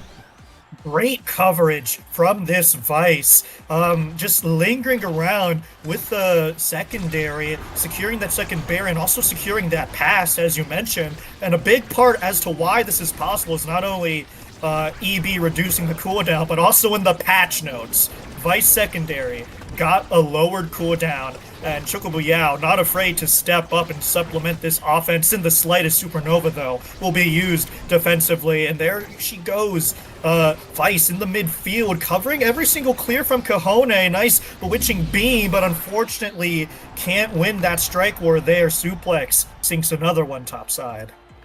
Just a little too early on the strike allows Kazan to still reach it with that press the point, even though the nerf, it was the power that was nerf, not the range. And that tiny bit of size means he can reach really far, but here comes the NATO, KOs the Brawler, and now they're going to have to use the flip to keep this offense from overwhelming them, but here it comes again as the Juno has to get it past this Aimi, and they lose one barrier, but no big deal for the side of Lag and Laggers after getting that power play against them. And now they get to press this offense against the Era. Yeah, stave the offense very well. Chocobo Yao trying to intercept out clear, but unfortunately their barrier gets intercepted by that Bell Ringer X Maximus now. Vic Blade looking extremely worse for wear here, might be taken off the map. The targeting coming to fruition, like you said, onto the Brawlers without Reptile Remedy. Falling back, and the offense just dies out completely without the Brawler. It's Kahone now! Oh. Trying to step up with the flip, gets punished for it tenfold, and the power play basically refreshing now for Laggers capitalizing on Kahone overstepping, but the goal is not scored yet. Forwards in the net, they stand stalwart, but Vic Hook, well, again, worse for wear here. Power play probably going to get started again. Flip from Chocobo Yao trying to get something started. And no. extremely unfortunate timing from Kahone. I believe that was just a whiff timing. No. Did you see the strike shot? It went right into their own goal. They just happened to shoot it directly into the same path that the core was already going and own goaled on their own selves. Oh no, that's so unfortunate. After dying with Flip and then coming back and own goaling for the set. Oh man, they've really got to... Hopefully that doesn't tilt them too much as we get into this first draft here as Kazan gets another size awakening. Wow, this Kazan is going to get big, and that's like the one thing you don't want Kazan to be in a game. You don't want him to have cooldowns, and you don't want him to be big, and right now Kazan has one of those too. Yeah, gonna have to tighten up for Clinkers, but solid picks for them. Heavy impact taken away as a deny, but a solid pick for this X. Just more damage, more CDR. Twin drive on this Juno, just trying to cover more out clears. And so far, Clinkers, well, they were trying to get something started working top side, but you can't stray close to the edge. Not when there's a Kazan with so much size hounding you with a nice top spin. But the power play being diffused in the midfield. Great play by Swift Deity and Kahone being proactive there, stuffing out that offense. And so far, both barriers for Clinkers hold, but as I just said, that suplex. Nice combo there. Gets 1 and 2 barriers back to back there. And it's an open net situation for Laggers. And one thing Era's really strong against is actually your typical brawler, able to shrink them and keep them out of the play. Not really against Kazan with that much size, being able to hook it right back to him and just ignore the fact that Era even exists. But she's generally pretty good at dealing with people who come right at her, that she can shrink and try and clear the core away from them in that regard. But the side of Laggers has an eject button goalie and an IME that can just be everywhere all at once. So the typical ways that Era wants to defend is very difficult to do against this much global pressure from the team of Laggers. Yeah, and when Chikara Clinkers are trying to get their corner offense started, they have to be careful because Suplex, very ready and willing to capitalize off straying too close to the edge. And he's been so tricky with his angles as well, but Vic Blade, tricky as well. Strikes around the flip, but Kahone whiffs their strike, and that was a crazy setup by Laggers. Suplex flipping in the corner and passing up to the Thunderstruck TP. Very good presence and awareness from Laggers. And not just that, unfortunately, Keone needs to return the slab. Curse of Strike Shot actually set up that barrier in the first place and that goal for the team of Laggers. So sometimes the strike shot gives, and sometimes the strike shot takes, and right now it is taking from the Clinkers. Yeah, but they have been able to take one barrier, and unfortunately, that Storm with the Sentry Turret and Suplex walking up, that barrier is taken, but Vic Blade in the corner there, able to equalize with a flip bull rush. A nice patience from Kahone, waiting out the power chord, and somehow Snowing Halo's flip whiffs as well. This is a huge break for Chikara Clinkers. And that bell ringer rings true, and that's the first point that Clinkers so desperately needs. Desperate is right, and Clinkers is running into another situation where not only do they not have as much global presence, but they actually don't have a ton of knockback either between the Era and the Juno, whereas the Aimi Vice and Kazan open primary right there, forcing the evade and losing the energy means that they just have to respect the walls, whereas Laggers can use the walls. Oh. But a knockback KO anyway from the X here, as the flip has to come out from Keone to prevent the Kazan from doing Kazan things.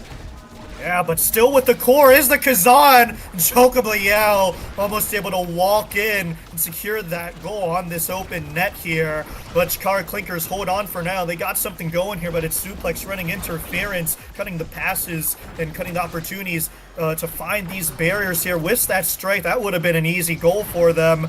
But still, so many opportunities for them if they can start winning these strike wars, start coordinating things, because, I mean, Chocobo Yao, look at where they're positioning right now. If that was a clear top side to be found or a pass, that would have been devastating. Sentry Turret in the corner here. Kone returning it back to sender. but it's no use with the Cyber Swipe finding everybody plus the core, and that's Lag and Laggers going up 2-0. And does Kazan get another size awakening? No, but instead Kazan gets the next best thing in a prime time. Prime time 1.5 size Kazan is probably one of the scariest thing an Era goalie could ever go up against. Even with the shrink, this Kazan's still going to be decent size. And if the Kazan just avoids the shrink, this Era has nothing to deal with that. The hook strikes, the open primary, the pop-up swaps. It's going to be an absolute nightmare. And Vice gets the hot shot, and Timeless on the IME. Lag and Laggers is eaten well this draft. Eating well, but Swift Deity has Twin Drive and has a Dash Awakening, so these jumps could be the key for Chikara Clinkers to just catch the goalie off guard, sort of like that, but unfortunately Swift Deity a little bit too far to capitalize off it. Nice crooked leverage from Suplex, but the turret goes a little bit wide. Doesn't matter though, it stays online for so long still though. Nice clear found by Swift Deity and Big Blade. They're walking back, trying to supplement this defense because they know Kahone can't really deal with Kazan without that Bewitching Beam, and that's just giving Lag and Laggers all the space in the world to step up and just try and try again to find these barriers. But so far, it's a big hook striking with the strike reset. X Maximus able to find one barrier here. There's that Bewitching Beam staving off the offense for now, and a TP!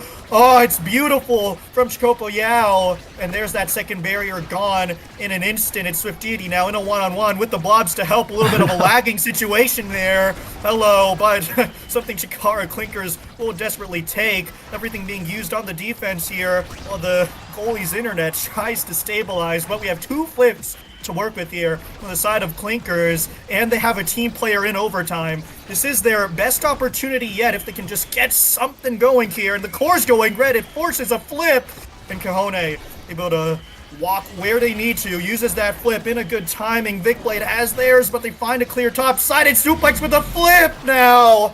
Unfortunately, a little bit of greed from Vic Blade probably needed to use there and just get it out of the goal net, but well played from Lag and Laggers, covering everything as they typically do. And Suplex having to run back during that lore situation of poor Chocobo Yao lagging there, saving the goal and then eventually getting it with the flip. Good patience from Suplex to keep that flip until the perfect scenario to have her press the point shot right against the goal line. Secures them this point and gets them that much closer to qualifying. Yeah, my god, Suplex, the tempo is so lethal. Just continuing to batter Vic Blade there, using the cooldowns wisely to confirm that kill. It's a power play, and it's looking like it might pay off in full forward, but good defense from Kahone, able to stave it off for now, and Vic Blade back online. It's a sentry turret that they have to deal with, but Vic Blade is tanking every single shot. That's so much damage onto him now. He might be returning to the bench from when he came. But no, able to hold on for now there, still trying to find something as well. Chikara Clinkers on the back pedal here with the staggered brawler. And there he goes, right back to the respawn point. A nice Soren from Kahone. It doesn't matter though. Gets caught in the top spin. Snowing Halo with a nice flip. And my god, Lag and Laggers just not giving them any room to breathe. And one of their saving graces on Clinker's side was Era having a lot of energy, but losing it there to that KO from the top spin, and it's just really difficult for this team to get around this annoyingly large Kazan and this Aimee and Vice that are just everywhere. Both of them can be anywhere on the map at any point in time against a character who only gets to basically strike the core or interact with it close to her. And the story is, off that power play, it seems like Kahone has to clear against all 3 members of Lag and Laggers, but Chocobo Yao probably only has to deal with one, and that Bewitchy being going wide is not going to help the Chikara Clinkers case. But still, it's Vic Blade with the core, slow walking, get buying time, almost dies, straying too close to that edge. And this Vice, so much power with the hot shot, making it go red, but that's dangerous! Can't find the goal, but does find the kill on the goalie. This is a big break for Chikara Clinkers if they can convert it, but it's Suplex closest now with that core. Walking top side, he has a flip and he's gonna use it! And he sent it to his favor top side, and Lag and Laggers. An easy sweep for them. 5-0 in pools. Absolute domination. Yeah, 5-0 in pools, and they look like a 5-0 team there. Even with the lag going on, getting through the lag, finding the defense, and most importantly, finding the ability to just be everywhere on the map all at once. Looking like that movie. And putting on a movie here in the OSAS finale group stage as they just kind of almost easily waltz themselves into the upcoming bracket stage on the back of their good team plays and just really good patience out from the forwards of Snowly and Halo and Suplex, using the energy burst where they need, finding the passes, finding the setups, and sometimes just keeping it forward was Snowly and Halo so that Suplex could eventually find that one thing that gets it into their hands and into the goal net. So well played from Lag and Laggers, and we'll see how they do as we get into the bracket stage coming up after this break. Don't go anywhere.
Hello everyone, we're back and this time we're in ISS for the final two matches of that tournament here. We got Brotherhood of Brain Cells versus Senko's Beloved Loves, and then we're going to have Eaters versus Cutie Patooties. So don't go anywhere after this match, but P-Flare, this is going to be an interesting one. Yes. What do you think is going to be the case considering what we have going on with the awakenings in particular that we have at this moment? Extra special Among Titans, I do expect all three players to go that Among Titans. The additional speed, especially on a map like Oni Village, is all important after all. And with that, I think that this will be a bit of an unfortunate game for the goalies because more speed in the game means it's hard to do the goalie thing when it's easier to cover the clears. Yeah, so in that case, that sounds to me like both teams' passing games are going to still have to be on very good point because with that kind of speed and power behind all these shots, that could lead to some really wild bounces. That could lead to a loss of control very quickly, and you know that this game is just as much being able to avoid mistakes and take advantage of mistakes just as much as it is, just being able to know when to launch like attacks and abilities and whatnot. It's being able to figure that out and have that kind of timing ready to go. Yeah, Senko's Beloved Loaves, no strangers to this stage, but the same can be said about this roster of Brotherhood of Brain Cells here. We'll see what happens, but the early sets, this Asher with the fresh nerfs might struggle a little bit. Yeah, I'm a little concerned about that too. Some weird. Was that just like a stare down? Yeah, and yeah. Okay, so it's gonna be like that this game, all fine and dandy. It's they knew exactly what was the case. They had the chance to score too, with that one gamer burning the strike early, but it doesn't end up happening here. Double banish comes out, dangerous spot in the goal net, and a really good angle strike from Cholesterol. That's the first goal right there. Well played. Yeah, very good, very nice patience on their part, and really, if things are going to be kind of like hesitant on Oni Village, it's definitely going to be a matter of, okay, who blinks first? And again, like you said, with this opening awakening, yeah, that's going to be a lot more deadly than it might be otherwise. Yeah. Oh, that's a quick goal coming out from Adrian. The slip into pop-up there. The Kazan special, and B-Knight not able to deal with it that time. We've seen the offense for both teams, and we're really seeing that the goalies are having a hard time covering a lot of these follow-ups from the passing plays. Yeah, basically what we kind of like expected, just course moving a little bit fast, and they're kind of like getting either caught out or just kind of like passed around, and they're not quite being able to like react in time, and that's just making this a whole shootout. Yeah, B-Knight in trouble now. Both barriers down. Dangerous spot. Sim certified. Flip available now. And a banish to slow down the play from Babao, but they still have to get this barrier, and it's going to be difficult. The Asher has a flip available. Doesn't even need it for the moment because it's Sim certified to the top corner, making it 2-1 in the favor of the Brotherhood. Honestly, I'm already looking impressed by Sim Certified. They've been like pretty much already everywhere. They've been in the thick of it and being able to like make a lot of very good like calls and get a lot of interesting angles on that course. So I would not be surprised if they continue to just like show out for the rest of this game. Yeah, and these barriers being taken so early. Adrian with the pullback, but might have been a little bit too autopilot there as B-Knight has a chance to save it. Still a huge advantage here for Brotherhood of Brain Cells, though. All it takes is one good Kazan mix-up to mix up this Dubu in a wide open net. Babao keeping it under possession, but it's in the hands of Adrian all the way around. The log will save it. Babao dropping back to help, but the roll, too much end lag on that against the topspin from Adrian, and that's a clean 3-1 for the Brotherhood of Brain Cells. Just very good teamwork on the whole. I'm very impressed. Again, like, yeah, I'm not surprised Sim Certified got the MVP, and I wouldn't be surprised if they...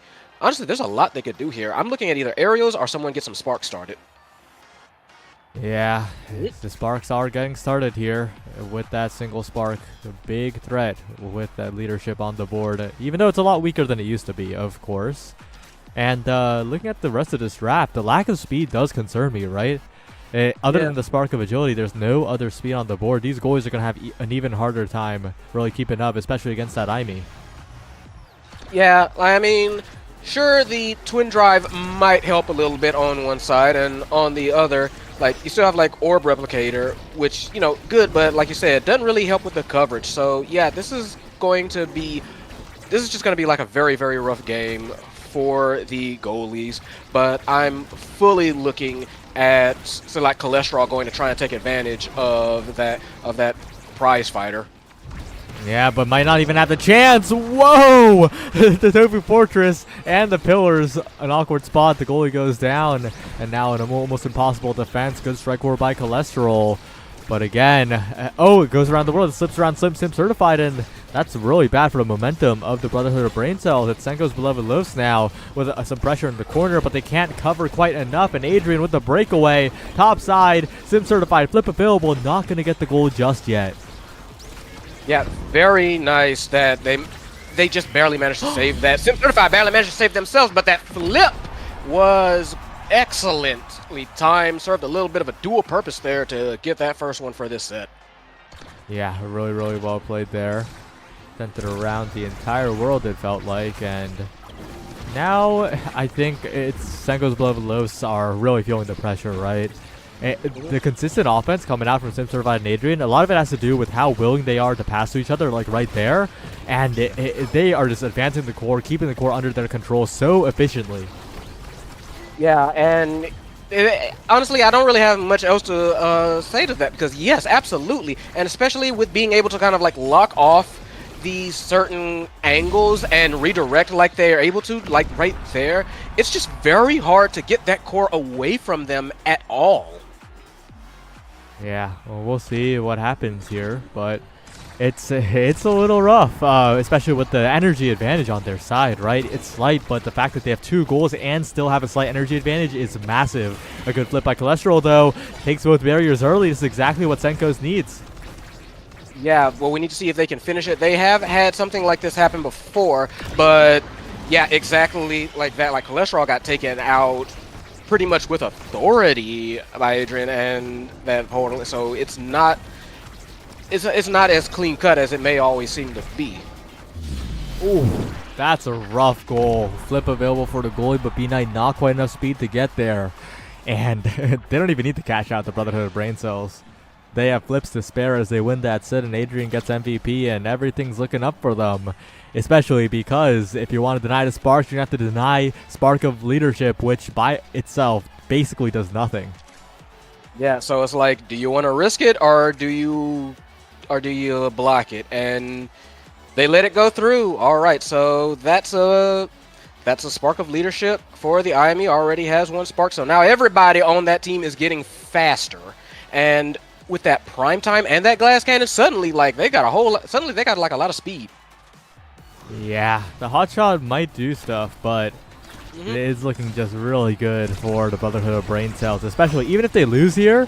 Now that Spark of Leadership plus agility gets even scarier, and I don't think they're going to lose here because of their coordination coming in. They have the tools they need. They have the slight speed advantage. It's going to take a lot of rune shenanigans, and I don't think the rune is enough. Yeah, no, me neither. This is just like looking really rough, and yeah, I was about to say something similar. If they do somehow lose this, let's say Cholesterol about pulls off like some sort of miracle run, okay, but if there's like 1 or 2 more sparks on that board, then that is just almost that's almost wraps right there. Because yeah, it doesn't do anything, but the Spark of Leadership is so dangerous, and also is that ult placement by Sim Certified very good, just like cutting off the angles and keeping the core up. Yeah, it is brutal how well they are playing here. Brotherhood of Brain Cells wants to qualify for the ISS finale, and they are looking like they are the favorites here. Dangerous offense coming out from Cholesterol, but that one, Gamer, is dealing with the rune pressure quite well, very aware of all the angles. And Adrian with the weight, trying to catch B-Knight panicking here, and B-Knight, respect to not panic there, but it is still such a dangerous spot to be in if you're Senko's beloved Los. Honestly, the fact that he had the cojones to try and just psych out B-Night like that, that tells you like how hard they're feeling themselves and how confident they are that they're able to just like stop the call and just like look at them and say like flinch, flinch. And No one's they, flinching. okay, they're just kind of like playing around. Yeah, it was kind of like the thing. They're just like, you go first, you go first. They feeling themselves really hard, and at this point, it's toying with their food. I gotta be real with you. That they're playing with their food. Yeah, but Senko's are opting into it. Yeah. They need to try something else because they're getting sucked into the Brotherhood of Brain Cells, just being confident and controlling the pace of the game.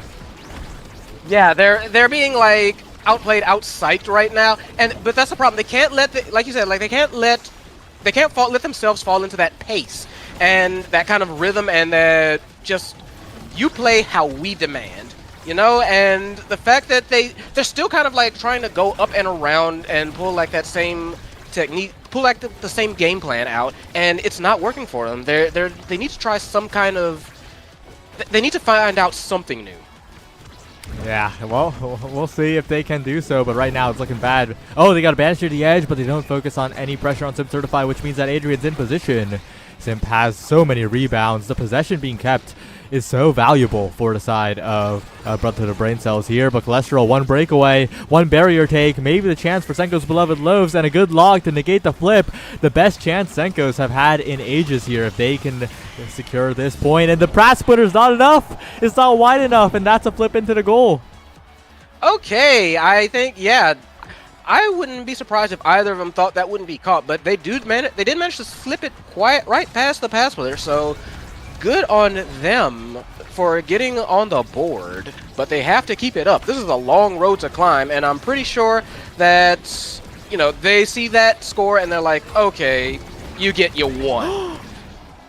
Goodbye, Adrian. Casher getting blasted off the map by that Tofu Fortress, and maybe some pressure here, but a good stall by Sim Certified. Of course, the flip gets blocked, but the respawn comes in, and it's like that power play never existed. Yeah, and they're still...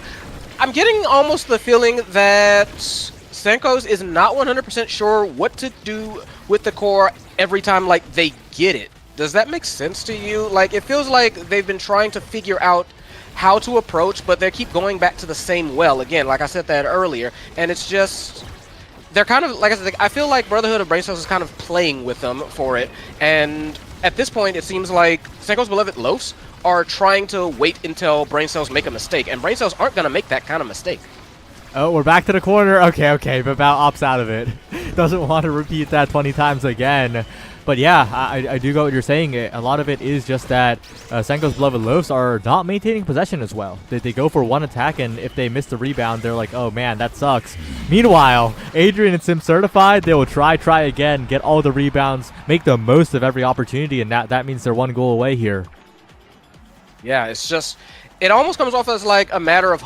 We talk about like hunger on these teams fairly often, and it's right now, it really is looking like Brotherhood of Brain Cells, they just want it more.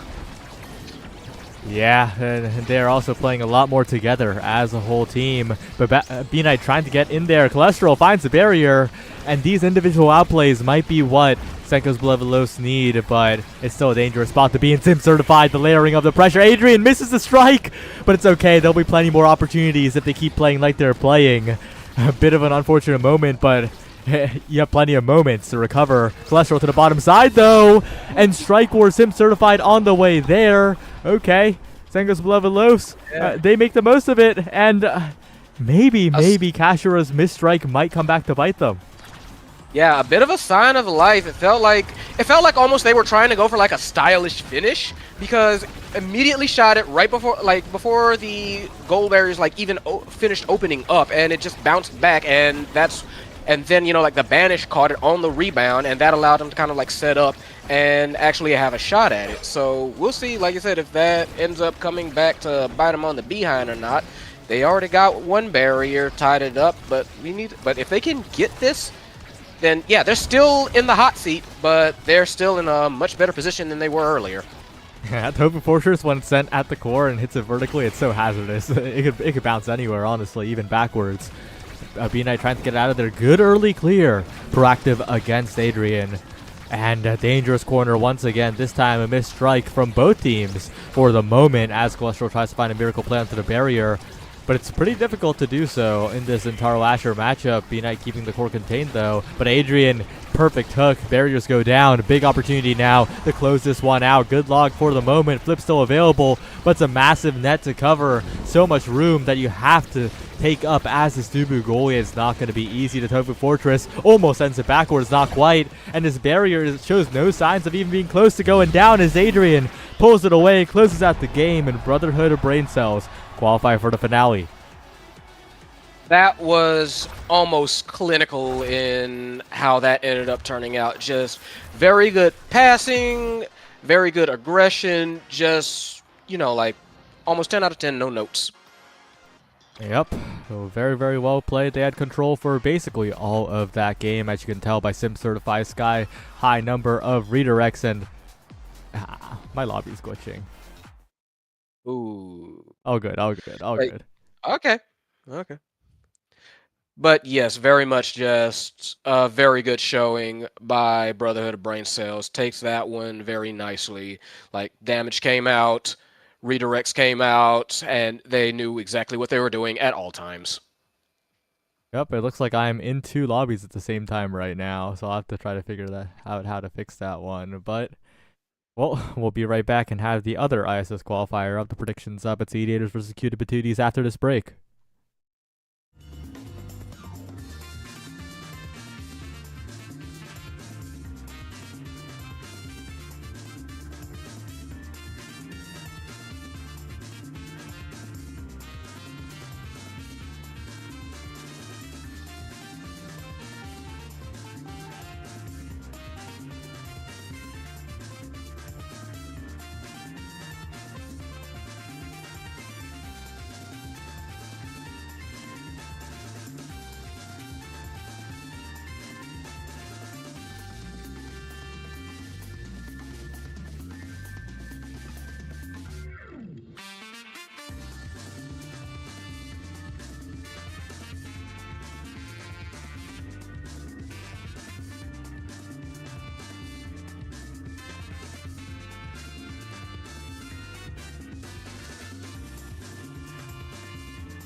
Hey everyone, we're back. Final match of the day, and we're on to the Oni Village once more. It's gonna be an interesting one. Yep, as once more, we are, like you said, back at Oni Village, and this time, though, we have the E-Daters and Cutie Patooties. So, what are we looking at here in terms of composition? These are some incredibly boring comps. I'm just gonna say it. Like not that they're gonna play out boringly, but in that when you look at these characters, like there's nothing crazy, you know. Like these are just characters that are picked often, that exist in the game of Mega Strikers. I do like the potential on this red side comp for mediators though. I think that there's gonna be a lot of mobility, and that will definitely help work around the relatively immobile Juliet. Yeah, I agree with that. But I'm honestly just a fan of Juliet getting to punch everybody out, so I am hoping to see some cheeky KOs from said Juliet as we kick off here. Yeah, the names on the Edators, of course, are a little goofy, and Cutie Patooties will have to really just work a lot because Torin on a Subu goalie feels oh so alone against the offense of Estelle Kynes and Taro. That all converges onto that barrier, and yeah, not going to be easy, I think. No, you're right. Just there's too much movement capability, and I feel like actually, yeah, if they all do want to be able to like keep an offense and keep a score, Ooh. Juliet's going to have to do something like really fast. They're going to have to be able to try and like hunt these characters down almost. At least that's what I think is going to have to be the case, while Smax tries to do their best to get some control over that core. But that's much easier said than done. Yeah, and there's some infinite follow-ups coming through for the E-Dater side, right? Into that top corner, set up by Chicken Jockey, and Kara there with the Crystal Thorns to make sure the clear is not open. Torin having a nightmare of a time, unfortunately, but we did see that barrier take earlier from the Cutie Patooties being relatively clean, so if they could set up like a floating open space shot and find some follow-up with a dash punch and the cyber swipe, maybe they have a shot here, but so difficult when Vladilena Gargura is playing so on point right now. Yeah, there's just so much coverage that they have with all three of these characters. They can reach across the map in a way that otherwise can't be done by the other team, by, like you said, by this Juliet. Maybe not even necessarily like this Aimee, who otherwise is very good. That's insane. Did you see that Estelle just shoot? Yes. That was crazy, but the Flame Furry held it, and the Strike War was won in the end. So the barrier still stands despite the backward snipe coming out, and it is just ridiculous how the E-Daters are playing this one, but they are playing so confidently and maintaining the majority of the possession, most importantly. Oh no, Yunaka not there with the confidence. That could have been a dash punch flip, that could have been a KO, but instead, they still have an open net that they can play with. Yeah. Oh, but Yunaka does manage to kind of just punch it past Gargura, just managed to kind of catch him sleeping a little bit. Yeah, and Yunaka, of course, Ultra Dre renamed. We have so many renames in this game, actually. There are more renamed players than non-renamed ones. 4 out of the 6 are not in the names that we usually know them for. That's crazy. That is, but in my thing, it also doesn't matter. I'm just calling them what is on the screen. And right now, yeah, what is on the screen... Yeah, right now what is on the screen is an open goal, and they have to, like, very desperately push that core away. Nice kill. That is what they need for this. Yeah, but they need to somehow get it to Yunaka here on the Juliet, and unfortunately the respawn comes in and they don't get that done. Smags in the top corner, Fireball Sentry set up, but a good Giga Blast coming out from the Kai will send it away for now in this open net. So hazardous, especially if the Estelle gets the hands on the core. Vladilena Gargura walking past the core a little bit too much, and then now a dangerous spot for Torin, but gets it away with the dribble. Good spot for the Juliet. Yunaka with the barrier take. Big opportunity for the Cutie Patooties to equalize here, but the Giga Blast covers every single option. A KO onto the Aimee with the shot as well. Yunaka, grabs the core for a second. And what a pass by Torin. Sick pass, sick redirect, got him in the 50-50, and even then, he guessed right, just managed to punch it faster than that barrage could reach. Yeah, incredibly well played there. They need to make some more miracles happen, though, and staying way too close to the wall there is Smags unfortunately KO'd, taken away for 6 more seconds. The question is, can they hold? And they can, and take a barrier as well as the strike doesn't come back in time. And the Kai goalie now needs to be careful when being active a little bit more. Can't afford to give up the second barrier here as Torin confidently stepping forward. Yeah, very interesting, aggressive play. Does cost them a barrier, but I can understand why they'd want to like go for it. If they get caught on defense, like we've been saying, then it's almost wraps anyway. So push forward and kind of place all your bets on that. I don't even blame them for trying that, honestly. Yeah, well, good attempt, but Edators are the ones who find a set win here, and that spark of leadership, but also all of the other sparks. I don't think it's even worth going leadership. No. Do not worry about it. Yeah, just go strong. It's bait. Everyone else is going to get better awakenings here. If you say so, I have to agree. Yes, everyone is absolutely going to get better awakenings. It's just I'm just not sure about it. I don't think it. Well, I know I'm not sure about it. I don't really think that was the call. Yeah, I like the draft on the other team better. I think Cutie Patootie has got a much better draft here. Oh, 100%. Yeah, especially because of that bait leadership take. And they ended up getting 1-2 Punch Juliet. They ended up getting 2 Spark Dubu. And 2 Sparks low-key better than leadership, especially when one of them is focused here. So, yeah, it's an unfortunate decision coming out from the Edators, I think. But they still have the tools they need. They still have the passing plays. They still have the ball control. Yeah, a lot of it is just pure character difference that's, basically kind of like letting them run away with this one. But if these drafts, this draft went very much in the way of Cutie Patooties, and it may help a little bit equalizer. I'm already seeing a lot more fight out of them than was in these points than it was in the first set. Torn with a very ambitious roll. Dangerous spot now. Can Chicken Jockey get something done here? Sends it to the bottom side. Oni's Blade and not going to be used, not available. Finally used in the midfield. A bit awkward of a spot here as Smax keeps the offense going. You got to be careful now if you're the Cutie Patooties. The flip comes out, but the log right into the hands of Gargura. The follow from Yunaka not finding its mark in a good spot here, but not quite getting the pass. Dangerous spot now as Chicken Jockey to the bottom side, but Smax fishes it away. Vixie, Chicken Jockey not going to get it done, and Ultra J Yunaka on the other end scores. I think the Cutie Patooties are starting to scale. They are starting to scale, but also that was an absolute miracle save by Smags that allowed that to even have a chance of happening. So, all credit to them for being able to pull out that insane glitch pop. Yeah, and still maintain the flip too, right? Insane save and still has the flip available. Yunaka working on one as well. A passing play could come through, but the Oni's Blade reinforces the defense, and Yunaka brought critically low here. Could be KO'd if the regen keeps getting stopped. Good evade and the barrier take, and Cutie Patooties continue to excel. The hotshot core speed just enough from Smags. Very nice. Smags almost putting this game on their back, saying, hold on, I got hot shots. I can hit these glitch pops.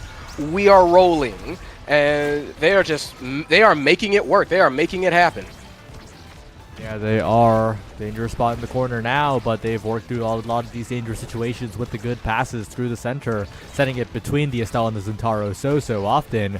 But this time, a Chicken Jockey in position keeps the core in their hands, trying to bounce it around Torin. And that Tofu Fortress is not looking solid in the slightest, but it gets the job done. And 1 barrier taken, 2 barriers being chased. Yunaka and Torin both advancing. And this combined offense from Cutie Patooties, they collapse so well, but it's also dangerous on the defense for them as these barriers are going down quite easily. Yeah, it's very feast or famine, their style. But like I said, I feel like they also know that, hey, if we get caught in a bad situation, it's very unlikely that I get scored on anyway, so let's just try and, force the issue and hope for the best. Wow! Yeah, that was a little bit of a weird situation. The hitstone wasn't there either. Yunaka just managed to get the full core speed right through. I feel like the flip should have been used, but Well played, I guess. The Cutie Patooties, big set win, and now they have a team player goalie in their hands. That is going to be much appreciated. That if they do get like that missile propulsion as well, just yeah, Cutie Patooties getting a lot of good options here. Yep, they are. That missile prop also going to help out a little bit. That prize fighter with the 1-2 punch, if any KO goes through, it's dangerous. Meanwhile, on the other end, very sad awakenings. Maybe if Gargura can use that mobility to get multiple orbs, the energy economy is going to be huge for the E-Daters, but it's going to take a lot for the E-Daters to really make use of what they got in that draft. Yeah, so right now the momentum has definitely swung over in favor of Cutie Patooties very impressively.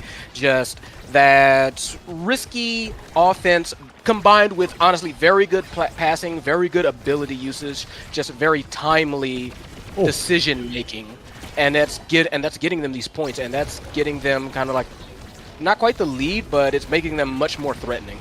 Yeah, like right there, the flamethrower used by Yunaka at a very good spot. It didn't use it too late or too early. Went into the perfect spot where the core could be trapped against the barrier. Now with this open net, it's a dangerous spot here. Kara, though, a good delay. It means that the barrier goes down. But Yunaka has the core speed. Don't forget, they have team player, they have hotshot, they have 1-2 punch. All of the core speeds in the hands of the Cutie Patooties. And in this open net situation, when overtime's about to take over, oh, okay, well, not the greatest roll, but it happens.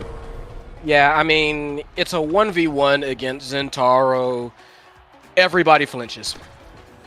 Yeah, it's all about going next, and they have a lot of energy to do so with, right? They lose the point, but they have basically 3 flips available. One barrier goes down early, but they have a lot of chances to take these barriers here as flips burn on Chicken Jockey as well, and Kara is dangerously low.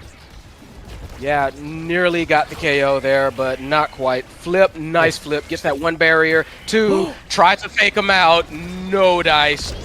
But they do get the kill, and yeah, that is that prize fighter procs. So let's see if that turns up anything. Yeah, Kara's low too. If the Estelle missteps, they can go for a KO here. As Torin stepping all the way forward to force the corner offense, force the issue. They don't get the pressure, but they don't lose the barrier either. Well played by Torin to keep it up. Yeah, a lot. Again, just this very, very risky style of play, but it is working out for him. And with Smags just being able to kind of help support it, and Garagura caught a little bit out of position. Very nice ricochet bounced by Smogs. Just Garagura couldn't get to it. Yeah, that is the power of core speed after all. And again, all of the core speed in the hands of the Cutie Patooties, all of the X factor, really. So it's going to take some methodical gameplay from the E-Daters, but the team that's been doing better in the methodical gameplay right now is the Cutie Patooties. Everything on their side right now if Torn keeps this very fragile type of gameplay alive. It's not easy. It's very risky, but if Torn can keep it up, the Cutie Patooties are going to win. Yeah, like very high risk, high reward, and so far they are getting rewarded for it. And it feels like E-Daters, they are trying to like get past it, but at the same time it's like, oh crap, suddenly there's a giant hamster throwing stuff at us from midfield, and it's just more to deal with than they might be expecting. And a lot of what's enabling this gameplay is Smags setting up a lot of these interrupts in the midfield like that. The glitch pop, make sure the passing plays aren't clean from the E-Daters. And Torin, of course, having those clears afterwards once those passing lanes are interrupted. Dangerous clear from Torin. The passing play doesn't go through. Dangerous roll, and it's punished this time. And that'll be a goal for the E-Daters. That'll be the lead for the E-Daters here. Yeah, that is the famine part of Feast or Famine with that aggressive playstyle that Torin's been pulling off. Yeah, you miss one roll, you miss one log, one pretty much anything, and that's a barrier or a goal just right then and there. So, like I said, if they can keep it up, if they can keep that fragile play up, it's fantastic. Yeah, we'll see if they can keep it up here. Right now, you're not going to knock in the bottom barrier. A bit of a slight miss angle, unfortunately. But the bottom lane's wide open for Yunaka to do their work here. Dashes through, but doesn't get through. But there's a KO coming through for Smags. Dangerous spot now for the E-Daters as the offense comes through with the Aimee, with the Juliet to the top corner. Perfectly timed Flame Flurry to trap it perfectly. 2-2 now. Game evened up, but I think the Cutie Patooties are feeling a lot more confident. Oh yeah, like at this point they know what their game plan is. They've figured out what they want to do. They decided like even if it's risky, we're just gonna go for it and we're gonna play to our best strengths. And yeah, like it's working out for them. At this point, they just it's both teams trying to play to their best game plan. And Cutie Patooties has, I think, like the crazier one, yes, but also one very good rewarding. On the other hand, though, that can sometimes happen. Yeah, now it's a lot scarier for the Cutie Patooties. But if they can find a big opportunity in this bottom corner, that is everything they need. They don't quite get the pass through. But the Flamethrower is good. Cleared out by Kara. Good defensive play by Diestel, by the midfielder of the Edators. And now they collapse, but Torin, a perfect strike to get through it all. And Yunaka maintaining possession, getting the dribble, smacks with the flip. Stuffed away a little bit too preemptive here. Now dangerous spot. Torin getting the clear. Core drifts so dangerously in the midfield as Smacks trying to get it through, trying to bait something. As a flip comes through, and now be Torin going down. Now be Chicken Jockey with the follow-up. And it was so close, but Cutie Patooties, they stumbled at the very end. They couldn't keep possession. Yeah, it was a shame. And really, Zentaro has been kind of their demon for this whole game. I've noticed whenever they get into like one-on-ones, it's always Chicken Jockey that's causing so much trouble and getting like a lot of these scores. So honestly, with that explosive interest, that's just going to make that threat a whole lot worse. They've got to try and like mitigate it. I'm surprised they didn't go Stacks on the Dubu. Yeah, Primetime is good, also good on the Estelle, but Stacks, it's Oni Village, and Torin's pushing up quite a bit. I think that Stacks would have done so much for their game plan here. Not that Primetime is bad, but the Dubu's not going to find that as much use of it. I agree with you. Like I said, I agree with you in that like I see their vision. I don't know if it's the vision that I would have had, but we'll see if it does manage to work out. Maybe they have some sort of like game plan idea, casual barrier take almost there, but it's very much a wait and see game. See if they can kind of like shake back from that unfortunate defeat. Yeah, the most scary thing is that Kara's getting a lot of touches on the core, and that's the one character you don't want getting speed, right? The Estelle, who's otherwise requires the... Whoa, what a roll by Torin, what a dash punch by Yunaka, forget what I was saying. They get it done, speed or not. Okie dokie. That was honestly just impressive with that boldness. Been doing it all game, but it's not getting old. Yep, they get it done over and over again, but they are definitely on the back foot, and that stacks on stacks is stacking for Diestel, so they have to be careful later on into this set. That additional mobility from the midfielder and that snipe taking 2 barriers. Dangerous spot. They burned the flip from Chicken Jockey, and the Tofu Fortress is perfect to burn another flip here. A lot of energy wasted for the side of the Edators, and a KO found as well. The prize fighter activated, the barrier taken, everything in their hands. They see the goal to finish off a massive lead. They don't quite get it though. Gotta be careful, Torin, but an early strike is good. It's all about confidently striking if you're a goalie pushing up. But that flip doesn't quite connect here. Dangerous spot for Torin now, but the passing lanes are wide open for Smags. A good roll this time, and Yunak got to the bottom corner. No chance for Gargura to get there in time. This is the Cutie Patooties that could win this game. Yeah, just bold flip, immediate feed to Yunaka, and just managed to push it through. Just very nice, very aggressive, very, very confident, like you said. All right, and the one barrier taken already. And look at those dribbles coming out from Yunaka, right? Keeping possession so well, and now Gargura under pressure, taking a lot of damage. A dash punch flip could KO here. That's the staggering coming through. Next cooldown kills, but on the other side the barriers are taken as well. Dangerous spot, but Yunaka's in position, knows the back pass to Spags. Oh, but it goes right to Kara.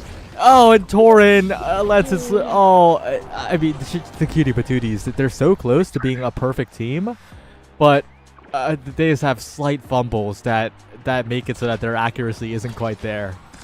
They go so crazy sometimes that, like, it just... I've been saying it this whole game. They go so crazy that sometimes they're their own worst enemy. They're kind of like daywalkers. They're just madcap sometimes with how they manage to play. And it's effective, but it's also very... It's also just so, like, you wouldn't expect them to do it. And sometimes it's not the best play. Yeah. Well, if Spags can get those redirects locked in a little bit more in those high-pressure situations, they'll be dominant here. But right now, the flips are a concern. Chicken Jockey flipping it away. Torin with one as well as Kara wins the flip off, but the Tofu Fortress will say no to that. Dangerous spot now with the core stopped, but Yunaka now burns all the cooldowns.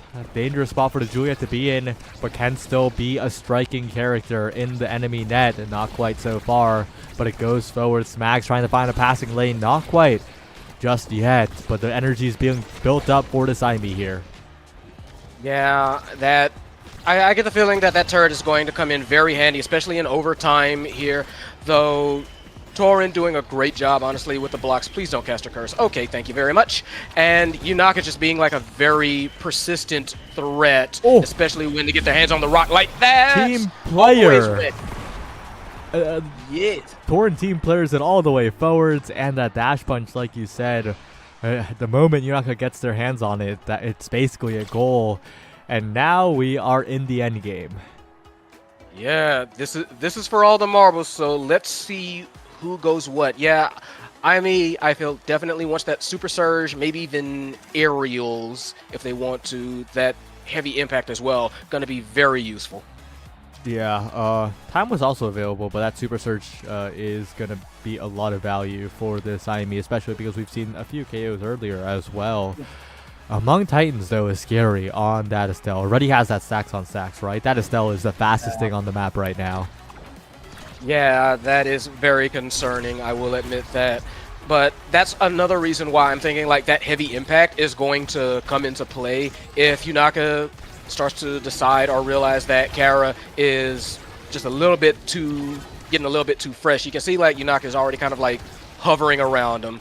So if they can get this core to her, then it'll be a lot easier of an issue to kind of like deal with than I think would be otherwise. Yeah. Dangerous spot now. Top side it goes the core. Yunaka lurking. Oh, but a flip pops a recovery drone and a KO onto Torin as well. And the overstepping from the Cutie Patooties gets punished immediately, but it looks like Yunaka is no stranger to the goal box here. Yeah, very, very impressive hold there. Almost managed to save that one out just as Torin managed to come back and just not in the right position as they try to rotate back to their standard positions, and Jockey caught him out. Yeah, good read by Chicken Jockey as well. With the Tofu Fortress on the top side, read that Torin would like to try and send it away from there, which is why the next level goalie mix-up is to send it into that Tofu Fortress spot, the dangerous spot, to mix up the Zentaro a little bit more, but you don't expect it. And of course, covering the safer clear is always the way to go, and Chicken Jockey did that perfectly. But on the other side, the barriers drop, and Cutie Patooties have a chance to even it right back up here. Yeah, they've been showing they got it this whole game. Very nice defense on the side of E-Daters, though. They've been showing they can do this whole game, so no reason to count them out. Very threatening position they have at the moment. That did not trigger. That did not get the barrier. Yeah, that's a little tough. Their reaction to that information is a dash punch. That's a prize fighter stack. That's a goal for Yunaka. And wow, what a goal. What a swing of momentum for the Cutie Patooties. They have been keeping this even this whole game. It is 1-all, 2 sets apiece. I am not remotely surprised if this goes set 5 point, if this goes 0.5 at all. Definitely a possibility here, especially when these barriers. No! Bit of a misplay by Chicken Jockey. That flip could have been for the goal here. And now it's a big opportunity for the Cutie Patooties. Dangerous spot, though. Oh, but Torin finds a strike at the last possible moment, and a flip wasted by Kara. Now Smack's pushing forward, taking so much damage, but the barrier's taken. A good roll by Torin. Good log by Torin. Has the flip. Panic flips. Panic all around, but Yunaka, no panic here. Oh, barely doesn't get the strike afterwards to score the goal. Smags has the flip, though. All eyes on Smags here. Oh, waste. I mean, everyone's panicking. Yeah, it's nerves everywhere. Smags super low. Very nice patience on Torin, trying to like avoid like all the slice and dice and the cuts. Just it comes down to who can hold the patience. Oh god, that glitch pop scared me. I'm sorry. Yeah, but Chicken Jockey has a flip, right? Such a dangerous spot to be, but oh, flips it right into the corner. So much time to cover there. Oh, trying to get a team play going, but there's a snipe from Kara. That's the goal. And E-Daters 1 goal away from getting out of this scary game. Cutie Patooties, though, they are still in this one. Oh yeah, no, this one is the definition of it ain't over until it's over. I can tell you that right now. One barrier down already. Cutie Patooties gonna try and make it a quick 2, not quite. Yeah. Oh, and on the other side, almost a quick 2 right back. Kara now in position. Crossfire from Chicken Jockey. Gets the KO dash punch flip. That's such a huge swing in momentum in the favor of the Cutie Patooties. That's a flip off the board. That's the prize fighter stacked up. And that is the barrier standing. Yeah, very, very critical KO, and that's a whole lot that's being reset on that Estelle, like you said. Second barrier goes out. KO goes out. Torin pushing up. There's then blood in the water. The lot of them going for Smash. Smash trying to find a nice feed to Yutaka. No dice. Missed roll. Oh, this is scary, scary, scary. Oh, yeah, they don't get the most out of the power play. Now they're in such a dangerous spot. Good flip by Torin. Yunaka has so many stats, but doesn't have the speed, right? Has everything except the speed right now. And Torin, oh, such a dangerous spot. Yunaka tries to dash punch. Good weight by Chicken Jockey. Good log. And finally, it's a good shot coming out from Vixie in the very end. The Edators secure the win, but it was so incredibly close. That was insane. Cutie Patooties kept it, yeah, like I said, kept it tight this whole game. Had that all-out playstyle that was working for them, except for a couple of critical points and a couple of critical moments. And ultimately, Edators managed to kind of... I feel like that was a lot closer than even that point would say. Kind of a squeaker. Yeah, that was pretty incredible. Wow. It was such a close game in the end, though. Even with less goals, it is the Edators who are on top. Very much so. They made them when it counted. Well, with that, P-Flare, that's the end of the day. Any thoughts? Fantastic efforts for both teams, for everybody tonight, really. There were a lot of bangers out there. So keep at it, keep grinding, and we will see y'all later. 今を ISS 主体は終電の炎